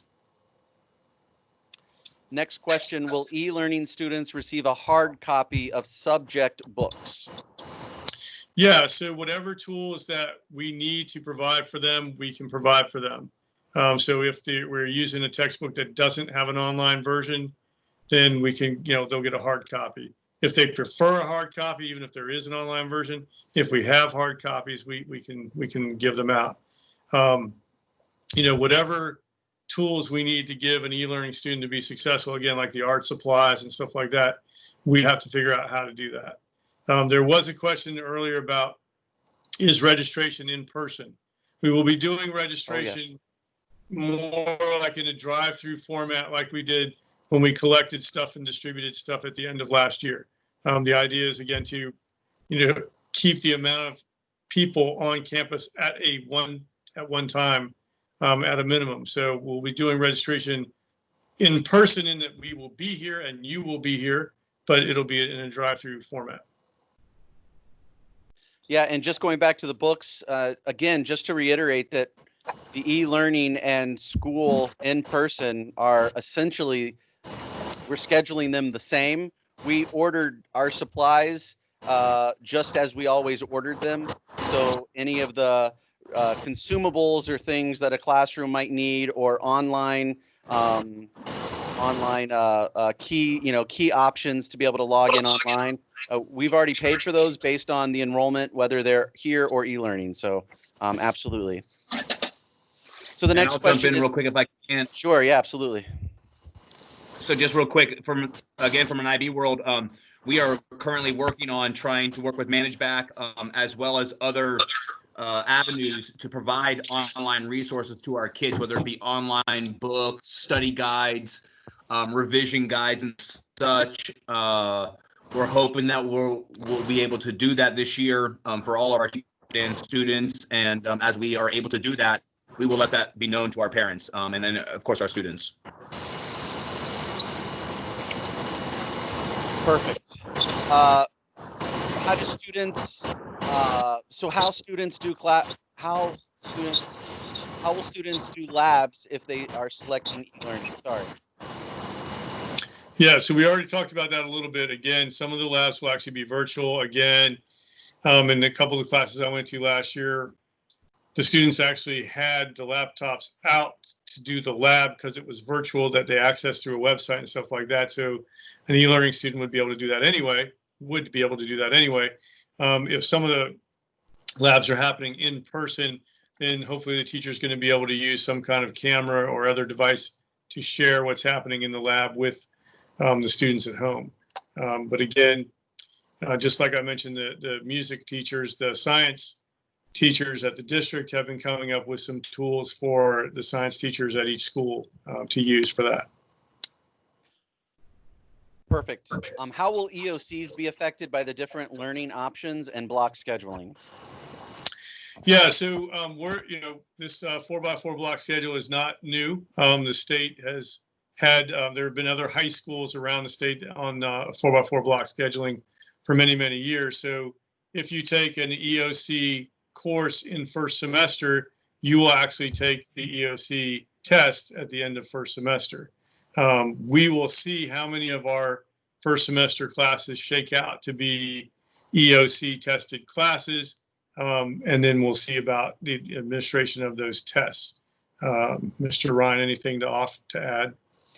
Yeah, so it's not an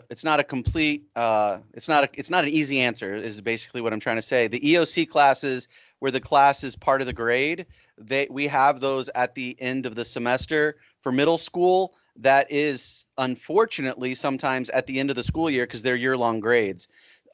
So while we're in the block system and the class is over in December, they don't have a second administration they might not have a second administration because they don't have a second administration for all subject areas. For a lot of them they do, but not for all of them. So there will be some classes that are affected, but again, these are things that the state has already done. There are other block schools within the state that already work on this model. So it's not new to anyone, but there might be a couple of classes, the ELA class, your English class, and your Algebra 1 class that might not end up being until second semester. Brittany Guest, you have your hand raised here in the chat. I don't know if we have talked to you yet. No, I have a couple of questions. So y'all have answered a few of them actually, but with the rising numbers, especially today's rising numbers, breaking records, do you think that would be back even further?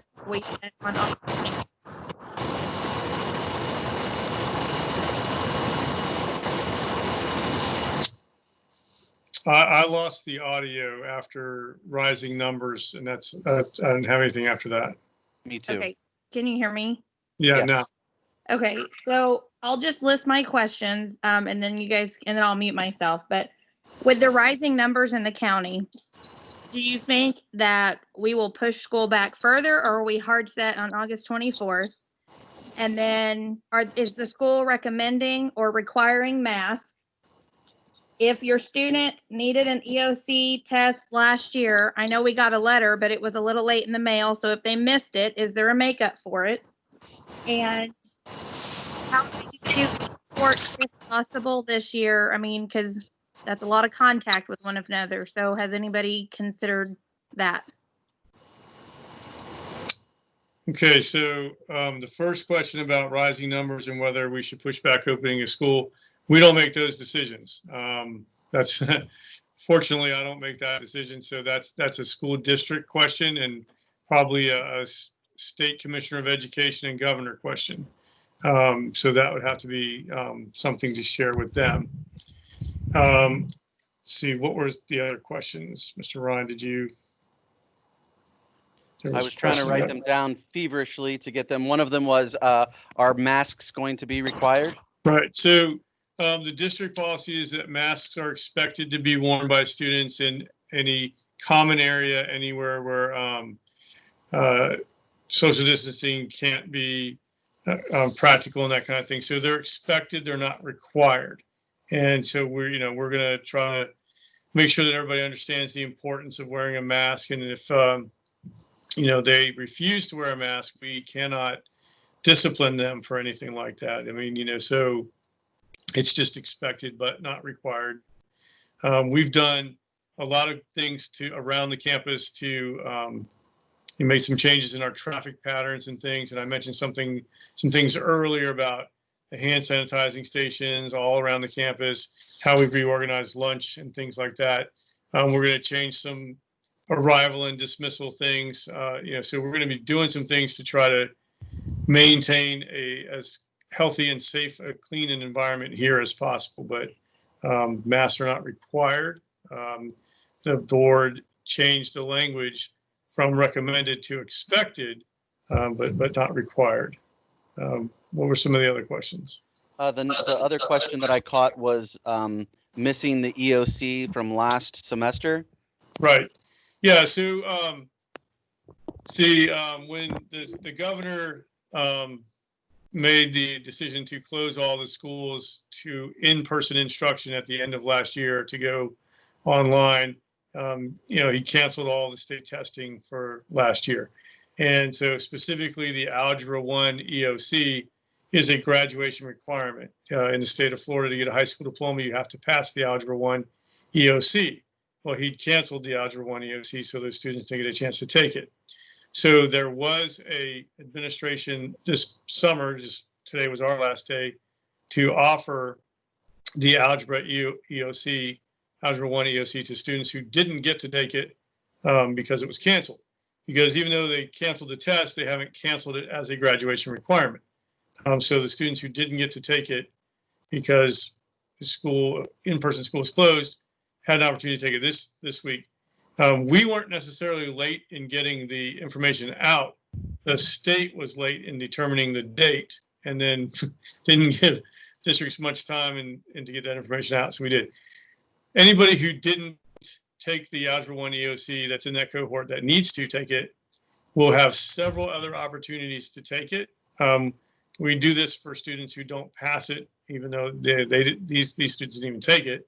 We still have opportunities in October and in the spring and again next summer. But more importantly, if a student took algebra last year, did not get to take the Algebra 1 EOC, if they take geometry this year and pass the geometry EOC, that counts for their Algebra 1 EOC. They don't ever have to take the Algebra 1 EOC, technically, as long as they take the geometry and pass it. And there are some other standardized tests they can take that would qualify to count for the Algebra 1 EOC. But there will be other opportunities for students who didn't get to take the Algebra 1 EOC. But in reality, if they pass the geometry EOC, they don't need to worry about it. Mr. Ryan? Yeah, I'll try not to muddy the waters and add anything to that. The only thing I would say is the other EOCs, students can take them if they like. They will not be averaged into their grade like they would normally be. So they would only be taking the test for individual purposes or reasons, but they are not required to, but are allowed to. So just so you know that other than Algebra 1, you're not required to do anything else. They were all waived, and they're not graduation requirements. So you're good to go. Right. So biology, American history, geometry, don't need to. If you didn't get to take those last May, you don't need to make them up. Right. Question here says, are there any plans or suggestions for kids to manage 8 courses versus 7 in a traditional year with possible absences and teacher absences? Yeah, so the idea is, again, you're only taking 4 classes each semester. So you're only focusing on 4 classes a day, same 4 classes every day for the semester.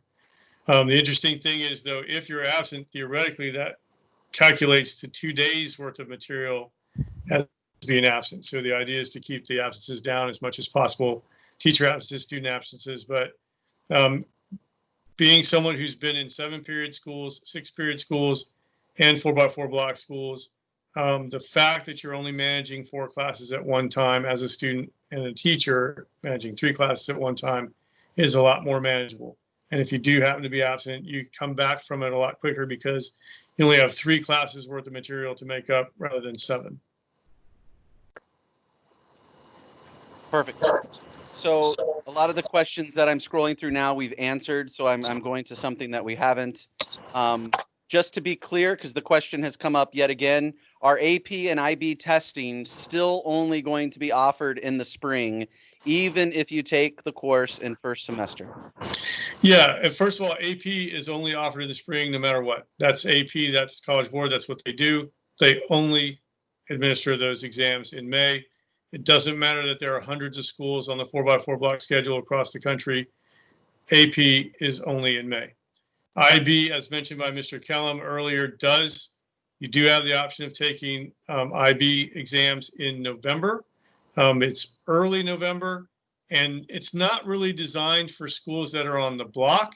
It's, as he said, designed for schools that are in the Southern Hemisphere, because that's when they're getting ready to go home for summer, like we are in May. So we won't be, unless a student really wants to sign up for an IB test in November, we won't be administering any IB tests in November. Okay, so we have a question here that's multi-question really, and I'm going to skip through. Will block continue in future years? Yeah, we have no idea. It's interesting is when we learned that we were going to go to the 4x4 block schedule this year, at first it was a bit of a surprise, but the more we've looked at it, it does offer a lot of advantages to our students. Again, you're only focusing on 4 classes at a time. At first you think, well, AP and IB are going to be an issue, but actually if we schedule things properly and we do things right, kids do just as well, if not better, on AP and IB exams. One of the things that we touched on earlier, and we might have another one of these information sessions just for IB DP families, just to make sure they understand how everything can work. But we're looking at having TOK in the junior and senior schedule, first and second semester. And, last year we were looking at some way to provide some relief, so to speak, for the junior and senior IB students who are really quite challenged academically, with the requirements. The fact that the 8th class could actually be TOK, first and second semester being, their 4th class, or however you want to say it, each semester, would actually provide a lot of relief and a lot of support to them as they tackle those other challenging classes. So there are some things about the 4x4 that would really be advantageous to us. But, then again, there are some negatives. For example, if you take a math class first semester of this year, you don't take math second semester next year, we have to make sure you're in math again first semester next year, or the time between when you take math, if you take math first semester now and not till spring semester of next year, that's too long to go without math. So there's advantages and disadvantages to block. One of the things that I will tell you is, it's no secret that running a school on a 4x4 block costs more money than running a school on a 7-period schedule, because you're offering more classes. So if you offer more classes, then theoretically you need more teachers to teach those classes. So that's just something that if you hear discussion about 4x4 in the future, that it's going to require a little bit of a financial commitment to do that, because it does theoretically require more resources. Okay. Is there going to be a requirement or need for exams to be done live on campus? The directive right now is e-learning is e-learning is e-learning. The only difference there could be to that is if it's a performance-based type class. So maybe if it's a music class or something where you need to perform. But then again, if you're familiar with music classes, you can record yourself on smart music. There's programs that, almost all of our classes, not IB, but almost all of our classes can be offered through Florida Virtual or these other virtual formats. And so they have ways to administer exams and final tests without necessarily requiring people to come in. Excellent. And the last question I'll answer, will there be a refresher before my 8th grader is required to takes the missed algebra EOC from last year? And I'll just say that we do try before every administration of these exams to do a little bit of a boot camp for students to get a little additional help before they sit for the exam. Traditionally, this is for students that missed the exam or are retaking it because they haven't passed at these different alternative dates. So we try really hard to give them those boot camps to provide them that extra bit before they sit for the test. So the answer is yes, we always try to work that in at every alternative EOC administration. So we'd be looking to do that again. All right, just scrolling. If students are taking only a few blocks in school, how will late entry and early dismissal be managed? Right, so we're still after the opening bell, so to speak, after we start first block, we still will require everybody to come through the front office when they come in. We're actually changing a couple of the entry and exit points, and we'll get to that through some communication we'll send out. But as similar, checking in and out. We've had students on partial day with dual enrollment and stuff like that in the past, and it's still all in and out through the front office. Perfect. What about clubs, Dr. Rendell? Yeah, that's something that we don't have a clear answer on from the district necessarily, because almost every club would require some kind of group meeting. And, right now we're not supposed to have any large group meetings and things like that. So if the club can meet through a Zoom call or a meetings format like tonight, or, a Google Meet or something like that, the club obviously can continue and function and stuff like that. But it's going to be a little different to see how that stuff unfolds. Okay. If a student or teacher tests positive, will there be automatic switch to quarantine and e-learning? What will the protocol be? Yeah, so again, the district's going to make those decisions. You know, we just, if we ever receive information like that, then we turn it over to them, and they'll make the decision. But the thing about having the e-learning platform in place is if we did need to shut down for a period of time, we would kind of have the e-learning platform already up and running. I think that, well, we had to kind of shut the building down at the end of last year and go into an emergency virtual learning mode. We didn't have a lot of these things in place. And so I believe that by having the e-learning option already in place, that transition would be simpler or easier.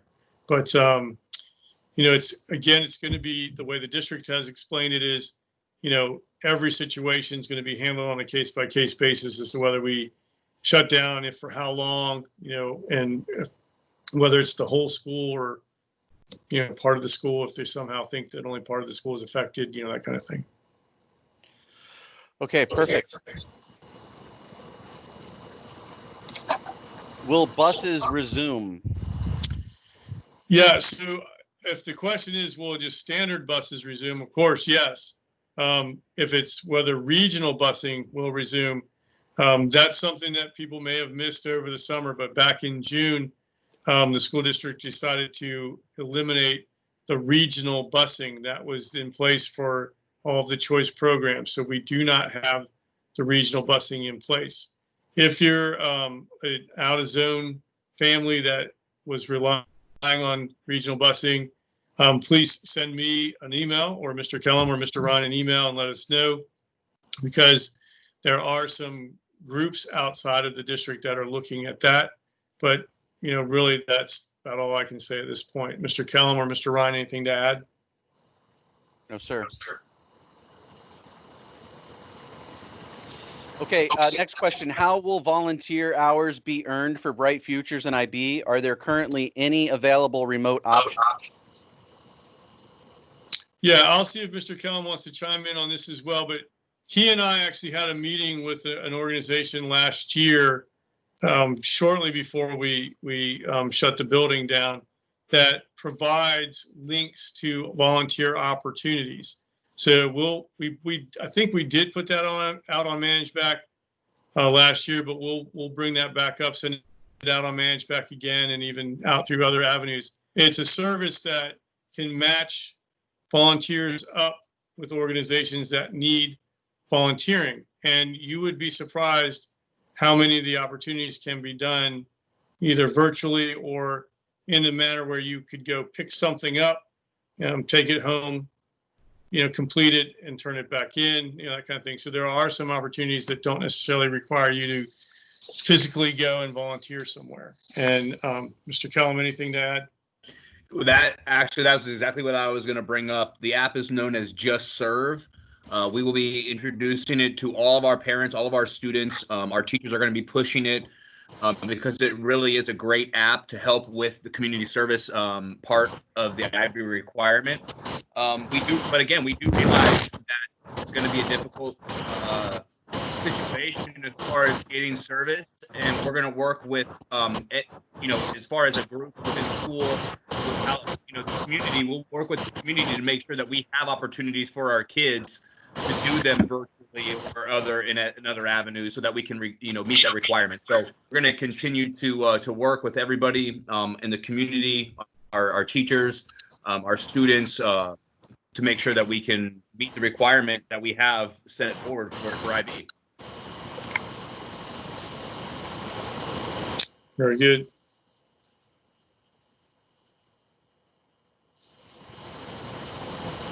All right, Mr. Ryan, where are we at on the questions?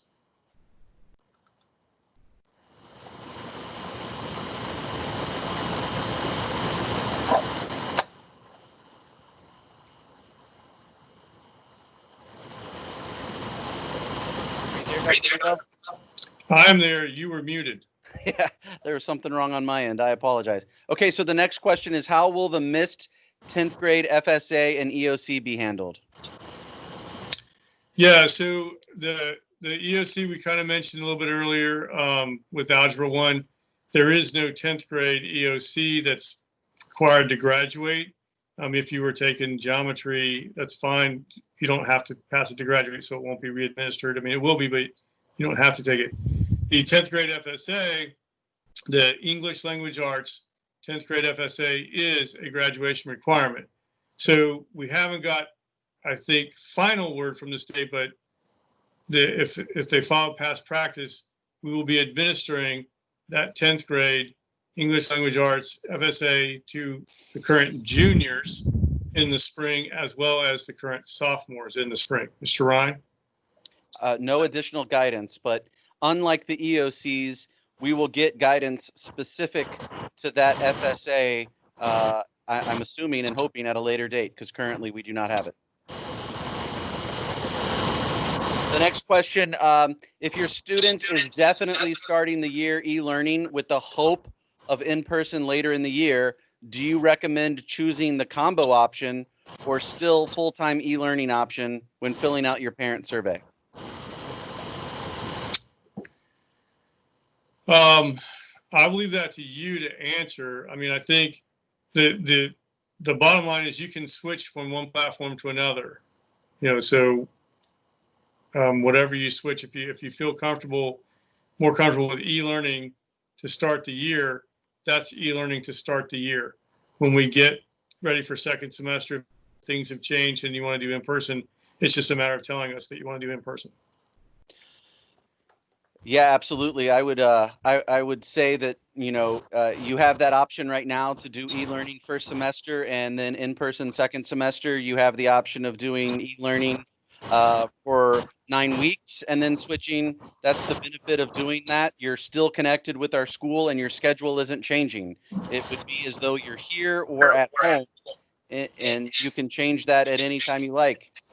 If you're choosing BVS or FLVS, you are, I don't want to use the word stuck, but you are in that for the semester. So there is no back and forth or changing your mind midstream if you're choosing the BVS or FLVS as an option. But there is the opportunity if you're going to choose e-learning connected with the school. Okay, so the next question, will e-learning classes be recorded and available to access for missed classes? Yeah, I can't for every single class. I know that several of our teachers are going to do that because they started to do things like that last year when we were in the virtual learning, the emergency virtual learning mode. For example, Mr. Carpenter videotaped every single science lab that he did so his students could see it. We had several other teachers that started doing that. It is a best practice for a virtual learning or hybrid model. When you have kids in front of you and kids e-learning or virtual or whatever, to record the lesson so that it can be accessed later. So I can't say that every single one of our teachers will do it, but I think the strong majority of them will. Mr. Ryan or Mr. Kellum? Just really quickly, I've had conversations with several of our teachers going forward. I am going to make the suggestion moving forward that we do record our classes. Not every teacher is going to be on board with that, but being that some kids may take a class first semester and then have a break before they take the test, we think that this may help some of our kids by being able to go back and review and you know, re-listen to or relearn from those lessons. So it's something that we're going to suggest, and hopefully most of our teachers will allow that to happen.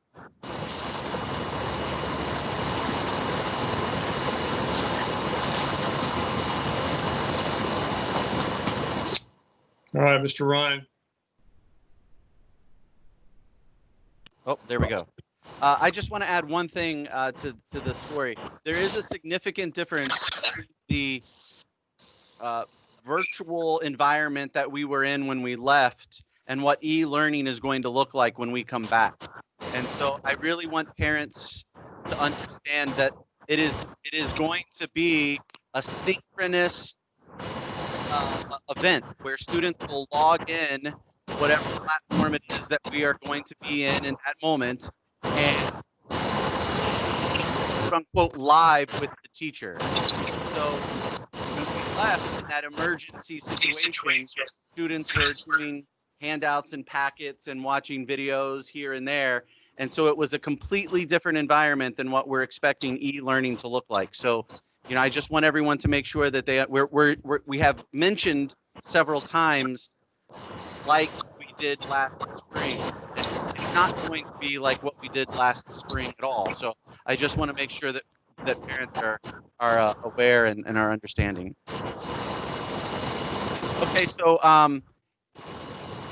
I think that going forward, I'm looking for another question. Brittany, in the chat box, you have your hand raised. Do you still have a question, Brittany? You guys did a great job answering all of my questions a minute ago. The only one that was really left off was about clubs or sports, and you answered the club one. So I'm assuming that there's not going to be any sports at this moment. So probably about the same time as we're hosting this meeting, the Florida High School Activities Association had a meeting, and so they will give us some guidance about the state activities association, its athletics and activities, what their recommendations are going forward. Then the district will react to that. To be honest, I'm not sure that there's any reason why we wouldn't have some sports, that don't necessarily involve a lot of, personal contact, like cross country and things like that. But that's not even a decision really for us. It's going to be the State Activities Association is going to make a recommendation, and then the district's going to respond to that. So we're kind of waiting for word on that. So will a student in e-learning be able to participate in sports? Yeah, absolutely. So that's something I probably should have opened with. If you're one of our students, you get to participate in everything we have to offer. So if you're staying with us through e-learning, or you're here in person, or you're even with us through dual enrollment, if you're a Brevard virtual student but you're zoned for us, you still participate in all of the activities. So yes, a student could be full-time e-learning and still participate in sports. Thank you. Just to clarify on that point, if you're full-time LBS or FLBS, you have to do paperwork to be able to play sports. If you're an e-learner, if you're dual enrollment, or if you're brick and mortar, you play sports without that extra paperwork because you are still considered our student. BBS student, remember, is separating from us. Okay, so the next question, it sounds like an AP class can be taken as the 8th course in Brevard virtual, but it would have to be completed in the 18 weeks. Right, and you kind of answered that earlier. It could be you could take the 36-week Florida virtual AP course, but you would technically only get 7 classes total throughout the year. Correct. So it's possible. That's a guidance counselor conversation for sure. Are you in? We've already answered that one, actually. All right, just reading through here.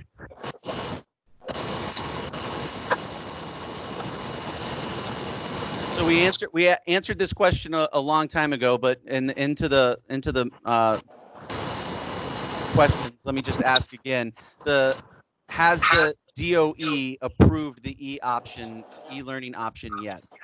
Right. So we haven't received word whether the state has approved Brevard's total reentry plan or reopening plan, but the e-learning option that we are proposing is very similar to other e-learning options that other districts have put forth that have been approved. So there's no reason to think that we would not, that the district will not receive approval for that. Correct.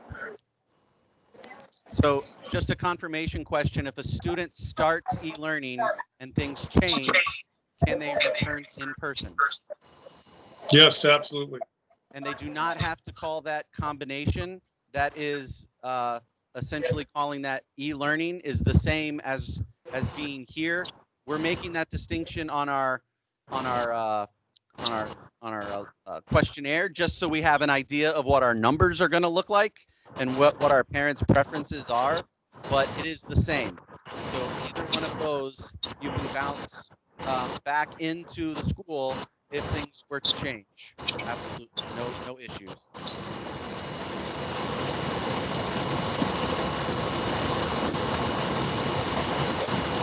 So the next question is, do students have to have cameras and microphones to do live communication, with their teachers via e-learning? I don't really know the answer to that question, in that each class is going to be a little bit different as to how they seek that input and participation from the students. They will have to log in using some kind of device, could be their phone even, and if they're logged in, they're going to have audio capability, I'm sure. But whether they have to have a camera or not, I don't think they have to have a camera, but they'll need to log in, and it could be, if it's a Google chat room, for example, then there may not be any voice needed either. But that's going to really be a case-by-case basis, I think. Yeah, there's been some conversation about the need to be able to interact with the teacher live, but there hasn't been any guidance on what that specifically looks like. Dr. Rendell, it says here in the board meeting, the board said that they took a suggestion from a student to talk to College Board regarding conducting AP tests in December. Do we know if the board is talking to College Board? I don't know if the board has reached out to, our school board, our school district has reached out to College Board or not. I just know that, having worked at a block school for many years, several years ago, the College Board administers AP tests in May, and that is it. They don't care that Brevard County is now on a 4x4 block. They don't care that anybody's on a 4x4 block. That's what they do. All right. Will students and teachers be provided masks? So students aren't being provided masks en masse, so to speak. We will have a limited number of masks available for any student who doesn't have a mask and wants one. We do have a supply. All teachers are being provided not only with a mask, but also a face shield. Camera on your computer? Yeah. Okay, gotta have that.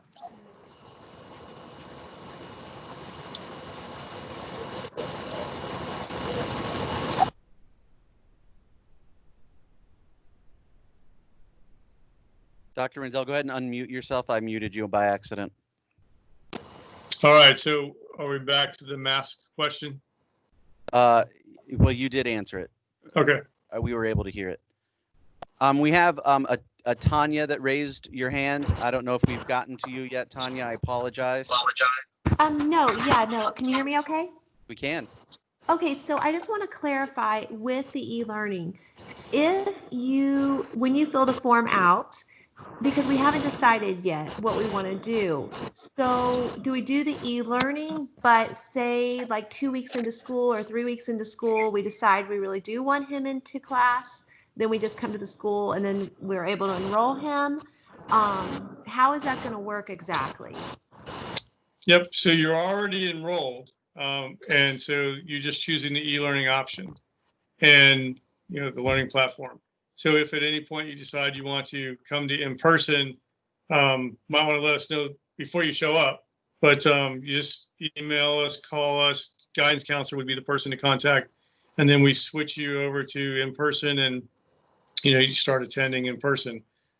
Same thing if you're in person, and for some reason you think, I'd rather do e-learning.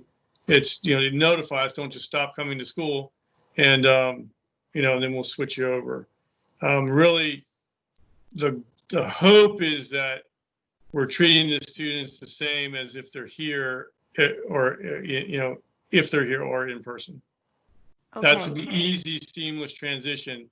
Like Mr. Ryan mentioned earlier, if you commit to Brevard Virtual School or Florida Virtual School for any class, you're locked into that class for a semester. Okay. So really it's just either way. It's just either way. You could put, I mean, for you guys to know though, is it better to know like if it is e-learning, or is it better to say no, he's coming to school? It's better for us to know either way, because, for example, if 40% of our student population says that they're going to use e-learning, it's not necessarily going to change how we operate the classes, but it's going to change some things. Like we know, lunch is going to look a lot different than it would if only 20% of our students chose e-learning, or and traffic flow around the school and stuff like that. If, for example, an entire class of kids, the way the schedule shook out, if the whole class chose e-learning, then that's going to, the teacher might, shift exactly how they're going to teach, although they need to be ready for that e-learning class to switch to an in-person class at a moment's notice, so to speak. So like an incoming freshman who, say they're doing the IB program, which is a very difficult course, is it better for them to be in class than to do the e-learning? I think it depends on the strength of that student. If they're really strong in math and stuff like that, then they probably could be fine e-learning. But if they really feel like they need, to be in class for certain things, then they probably want to do that. Mr. Kellum or Mr. Ryan, you want to jump in? Yeah, I'll continue. I have full faith and confidence that our teachers are going to be able to embrace this and provide students with the exact same classroom environment at home that they would have in class. So, it's going to be different. I think it's going to be based on your individual student. It's going to be based on what you think their ability will be to stay engaged on the computer screen, because they are going to be expected to be live with that class whenever it is, scheduled to be live. So I think a lot of those things are going to play into it. But in terms of the curriculum and the delivery, I believe that this model is going to provide students with as close to in-person instruction. Okay, well, thank you so much. And if I can add to that really quick, I have to agree that I think, one of the advantages of e-learning is that you get the amazing teachers that we have to offer at our school and within our program. I mean, any chance that you have to learn from our MYP and DP teachers is going to provide in my opinion, a better opportunity than through a virtual format. So I think the e-learning has absolutely benefited this program, our students, and being able to move forward with the information and the requirements of IB.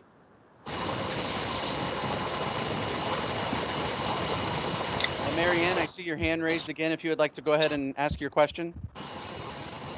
Thank you.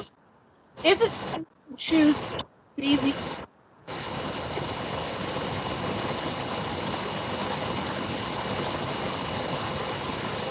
class program.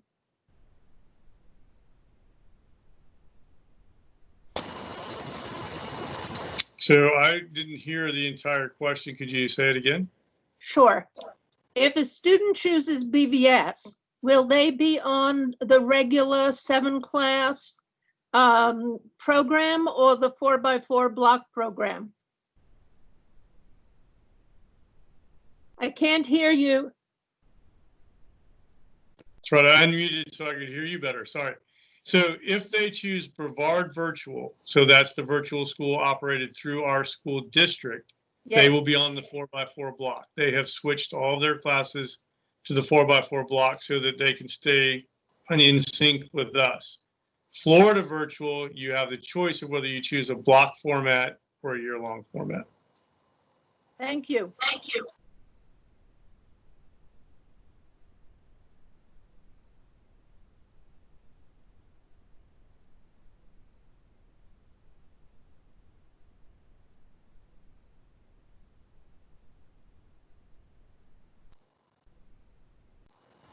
Ron, are we scrolling through some more questions? Yeah, and just to add to that, Dr. Rendell, for the students that are going to choose FLVS, if they choose to do that, they are going to have to pay attention to the the choice of 36 and 18 week, because we still have the statutory requirement that students are in the number of classes that they're supposed to be. So they need to be paying attention to that so that they don't fall behind on credit.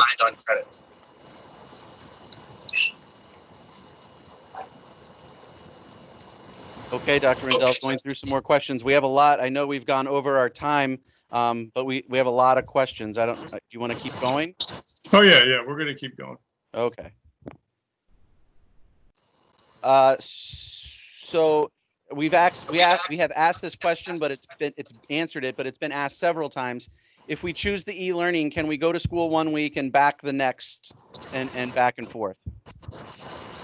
Right. So the district has really suggested that we're making a commitment for a longer period of time than every other day or every other week or anything like that. So the idea is if you choose in-person or e-learning, that you stick with that for a good period of time. If you want to make a switch, we were kind of hoping it would be only like one switch per semester. So if you start out in e-learning and you feel like you'd rather be in person, then you make the switch once and then come in. Same thing with in person. If you're in person and then I think I want to go e-learning, make the switch once, maybe twice in the semester, at least once per 9 weeks, something like that. But we don't really want to be, this week I'm going to be in person, next week I think I'll go e-learning. We need to be fair to the teachers, that they know who's going to be in front of them and who's going to be e-learning. Same thing with the student. Really, you start to get set up in one learning mode or the other, and you need to really stick with it. Dr. Rendell, we've had a couple questions about science fair. Do we know how science research and science fair will be handled this school year yet? Yeah, I have to admit that's something I can't answer today. So as soon as we get answers about science fair and science research, because if for some reason there isn't science fair, or it's going to be done differently, that would impact how we offer science research. Yeah, and I don't have anything either. There's a lot of questions here about a request for another meeting for IB diploma students. So just so everyone knows that we are gonna, Dr. Rendell mentioned it, but Matt has already responded to several people. We will hold another meeting for the specifics of the DP students. Yeah, I think it's both. I think there's also some general student population questions. Oh, absolutely. So we may host 2 next week, one for IB, one for non-IB. Yeah, and with with changing, protocols and things coming down, it's important to keep everyone in the loop.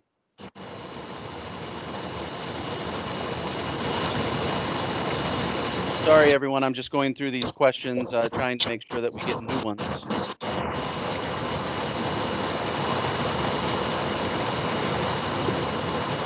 Dr. Rendell, this would probably be a good question to respond to. For TOK, Dr. Rendell talked about not having it 2 semesters. Does that mean there would be no TOK in the senior year?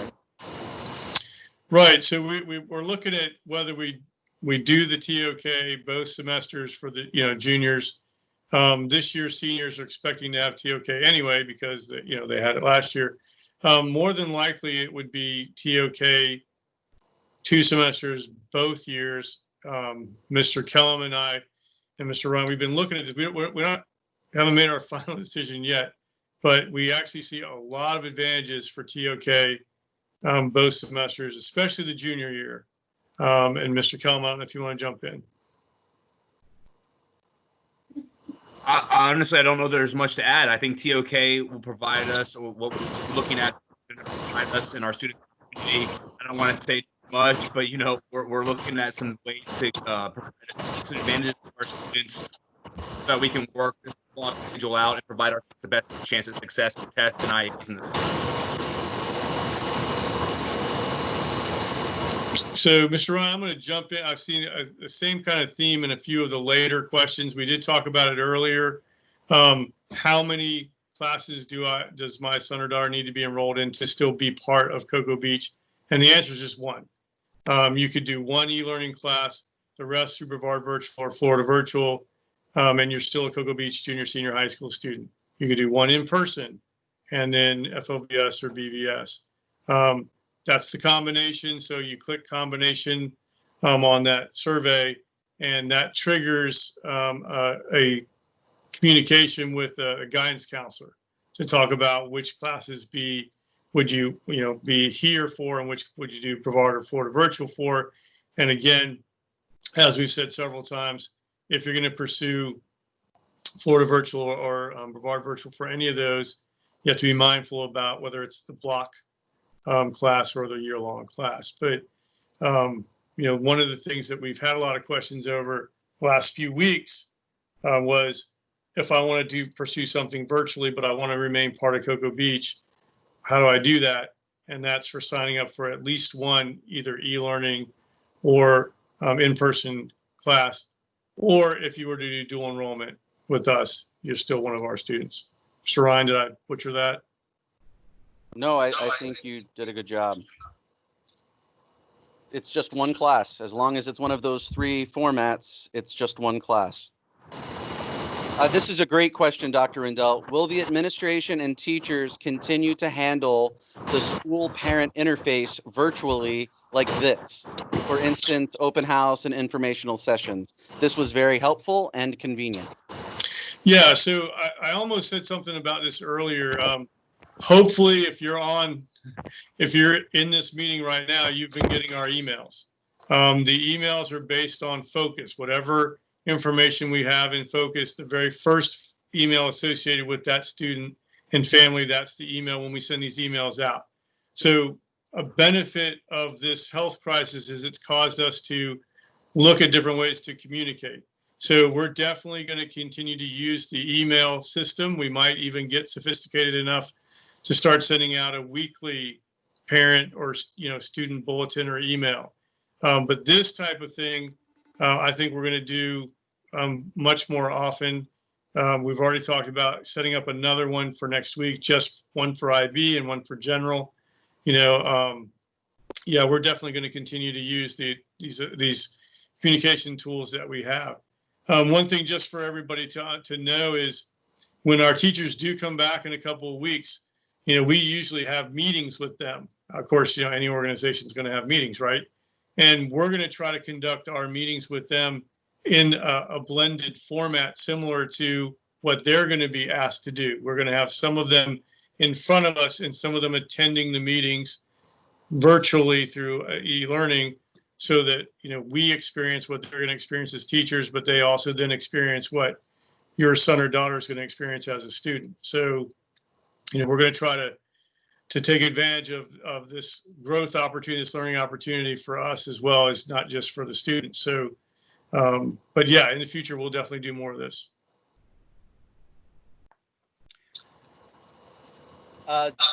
Dr. Rendell, if a student is a 10th grader and takes English 2 honors in the fall through FLVS, would they be able to participate in the FSA refresher given at Cocoa Beach Senior High School in the spring? Yeah, absolutely. Yep. Everything is available. Yes. Yeah, I would say the same thing. Absolutely.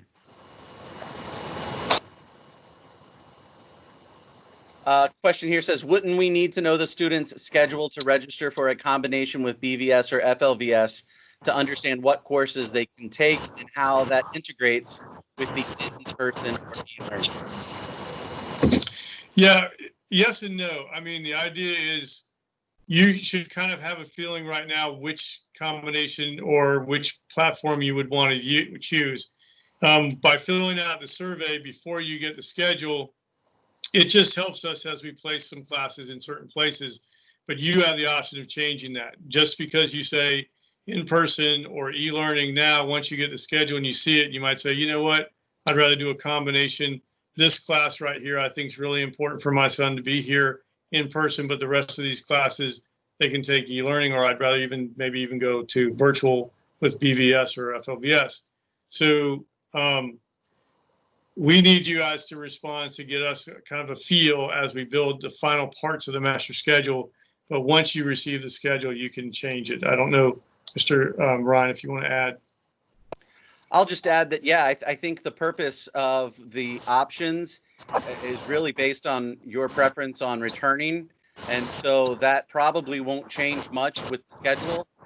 So you would be able to at least give us the idea of whether or not you're looking to be off campus or on campus.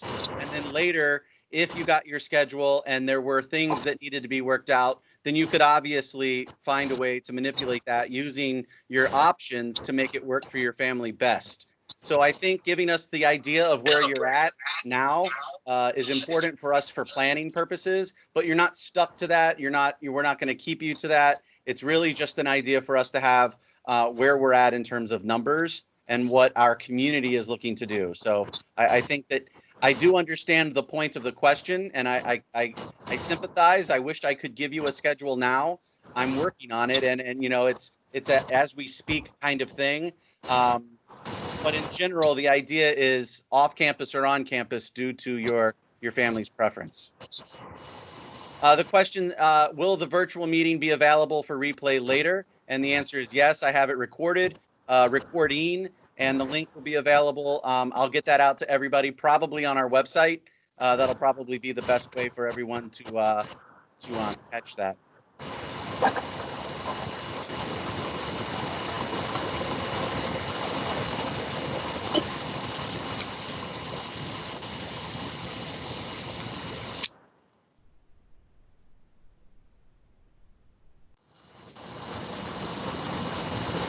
Will the e-learning option be offered for the entire 2021 school year? I can't say that I have 100% answer for that, but I'm pretty confident that the proposal is a year-long proposal, that the package that the board has submitted to the state for approval is for the year. You know, one of the things, a simple question about the 4x4 is you can't use the 4x4 this semester and then not use it second semester. So we're committing to the 4x4 for the year for sure. So the 4x4 block is with us for the year.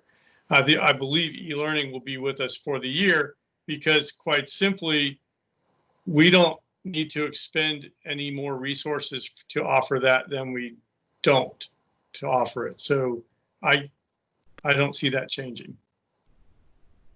Excellent. A great suggestion here, Dr. Rendell. Can we have a virtual meeting for families of incoming 7th graders?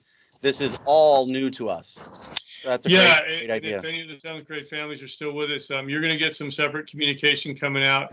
One of the things that we could have a 7th grade virtual meeting too. Yes. But one of the other things that's going to come out is we're going to do registration in a drive-through format. And that's great in that we'll be able to, you know, disseminate information and collect information quickly and safely and things like that. But if you're a 7th grader and you're going to come here in a few weeks and you've never been on our campus before, that could be a little intimidating or unnerving. So in the week in between registration and when we actually open school, we're going to set up appointment times for incoming 7th grade and any other new families to come and tour the campus. And we'll, of course, do those in individual groups. So it'll be safe and healthy and that kind of thing. So just something, if you're a 7th grade family or a new family to us, just know that you're going to get that communication well and get an opportunity to come and walk the campus. By then, you'll have your schedule.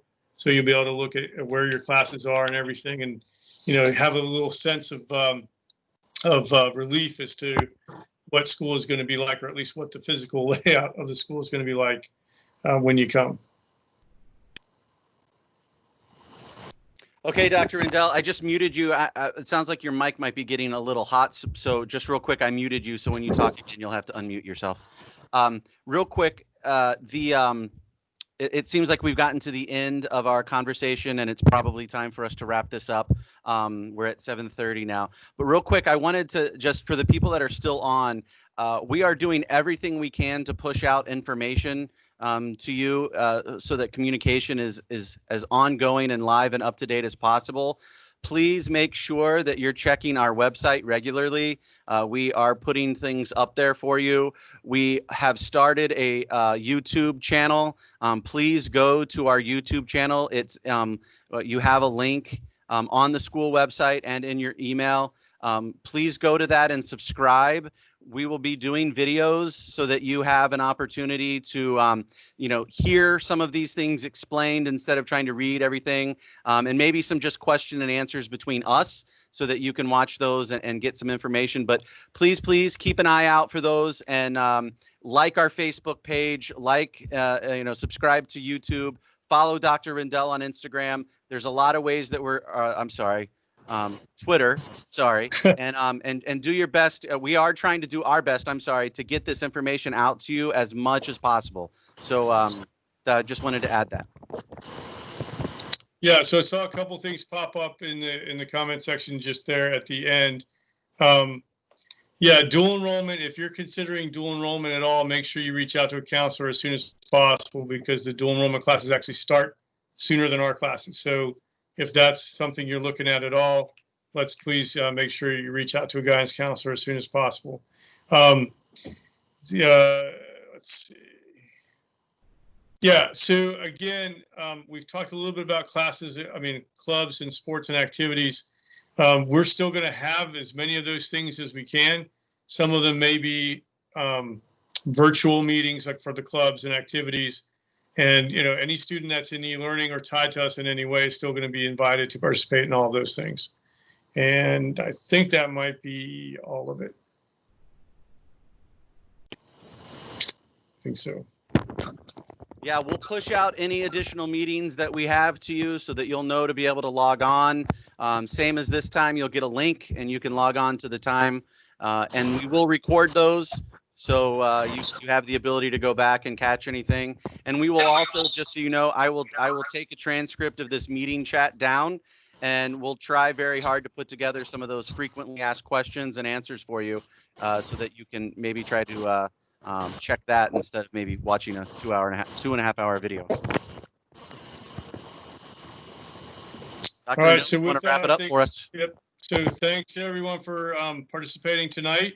This is a little bit of a taste of what some of us will be experiencing in the classroom. But thanks again for all your time and attention. Thank you, Mr. Ryan, for setting this up. Thank you, Mr. Kellum, for being on.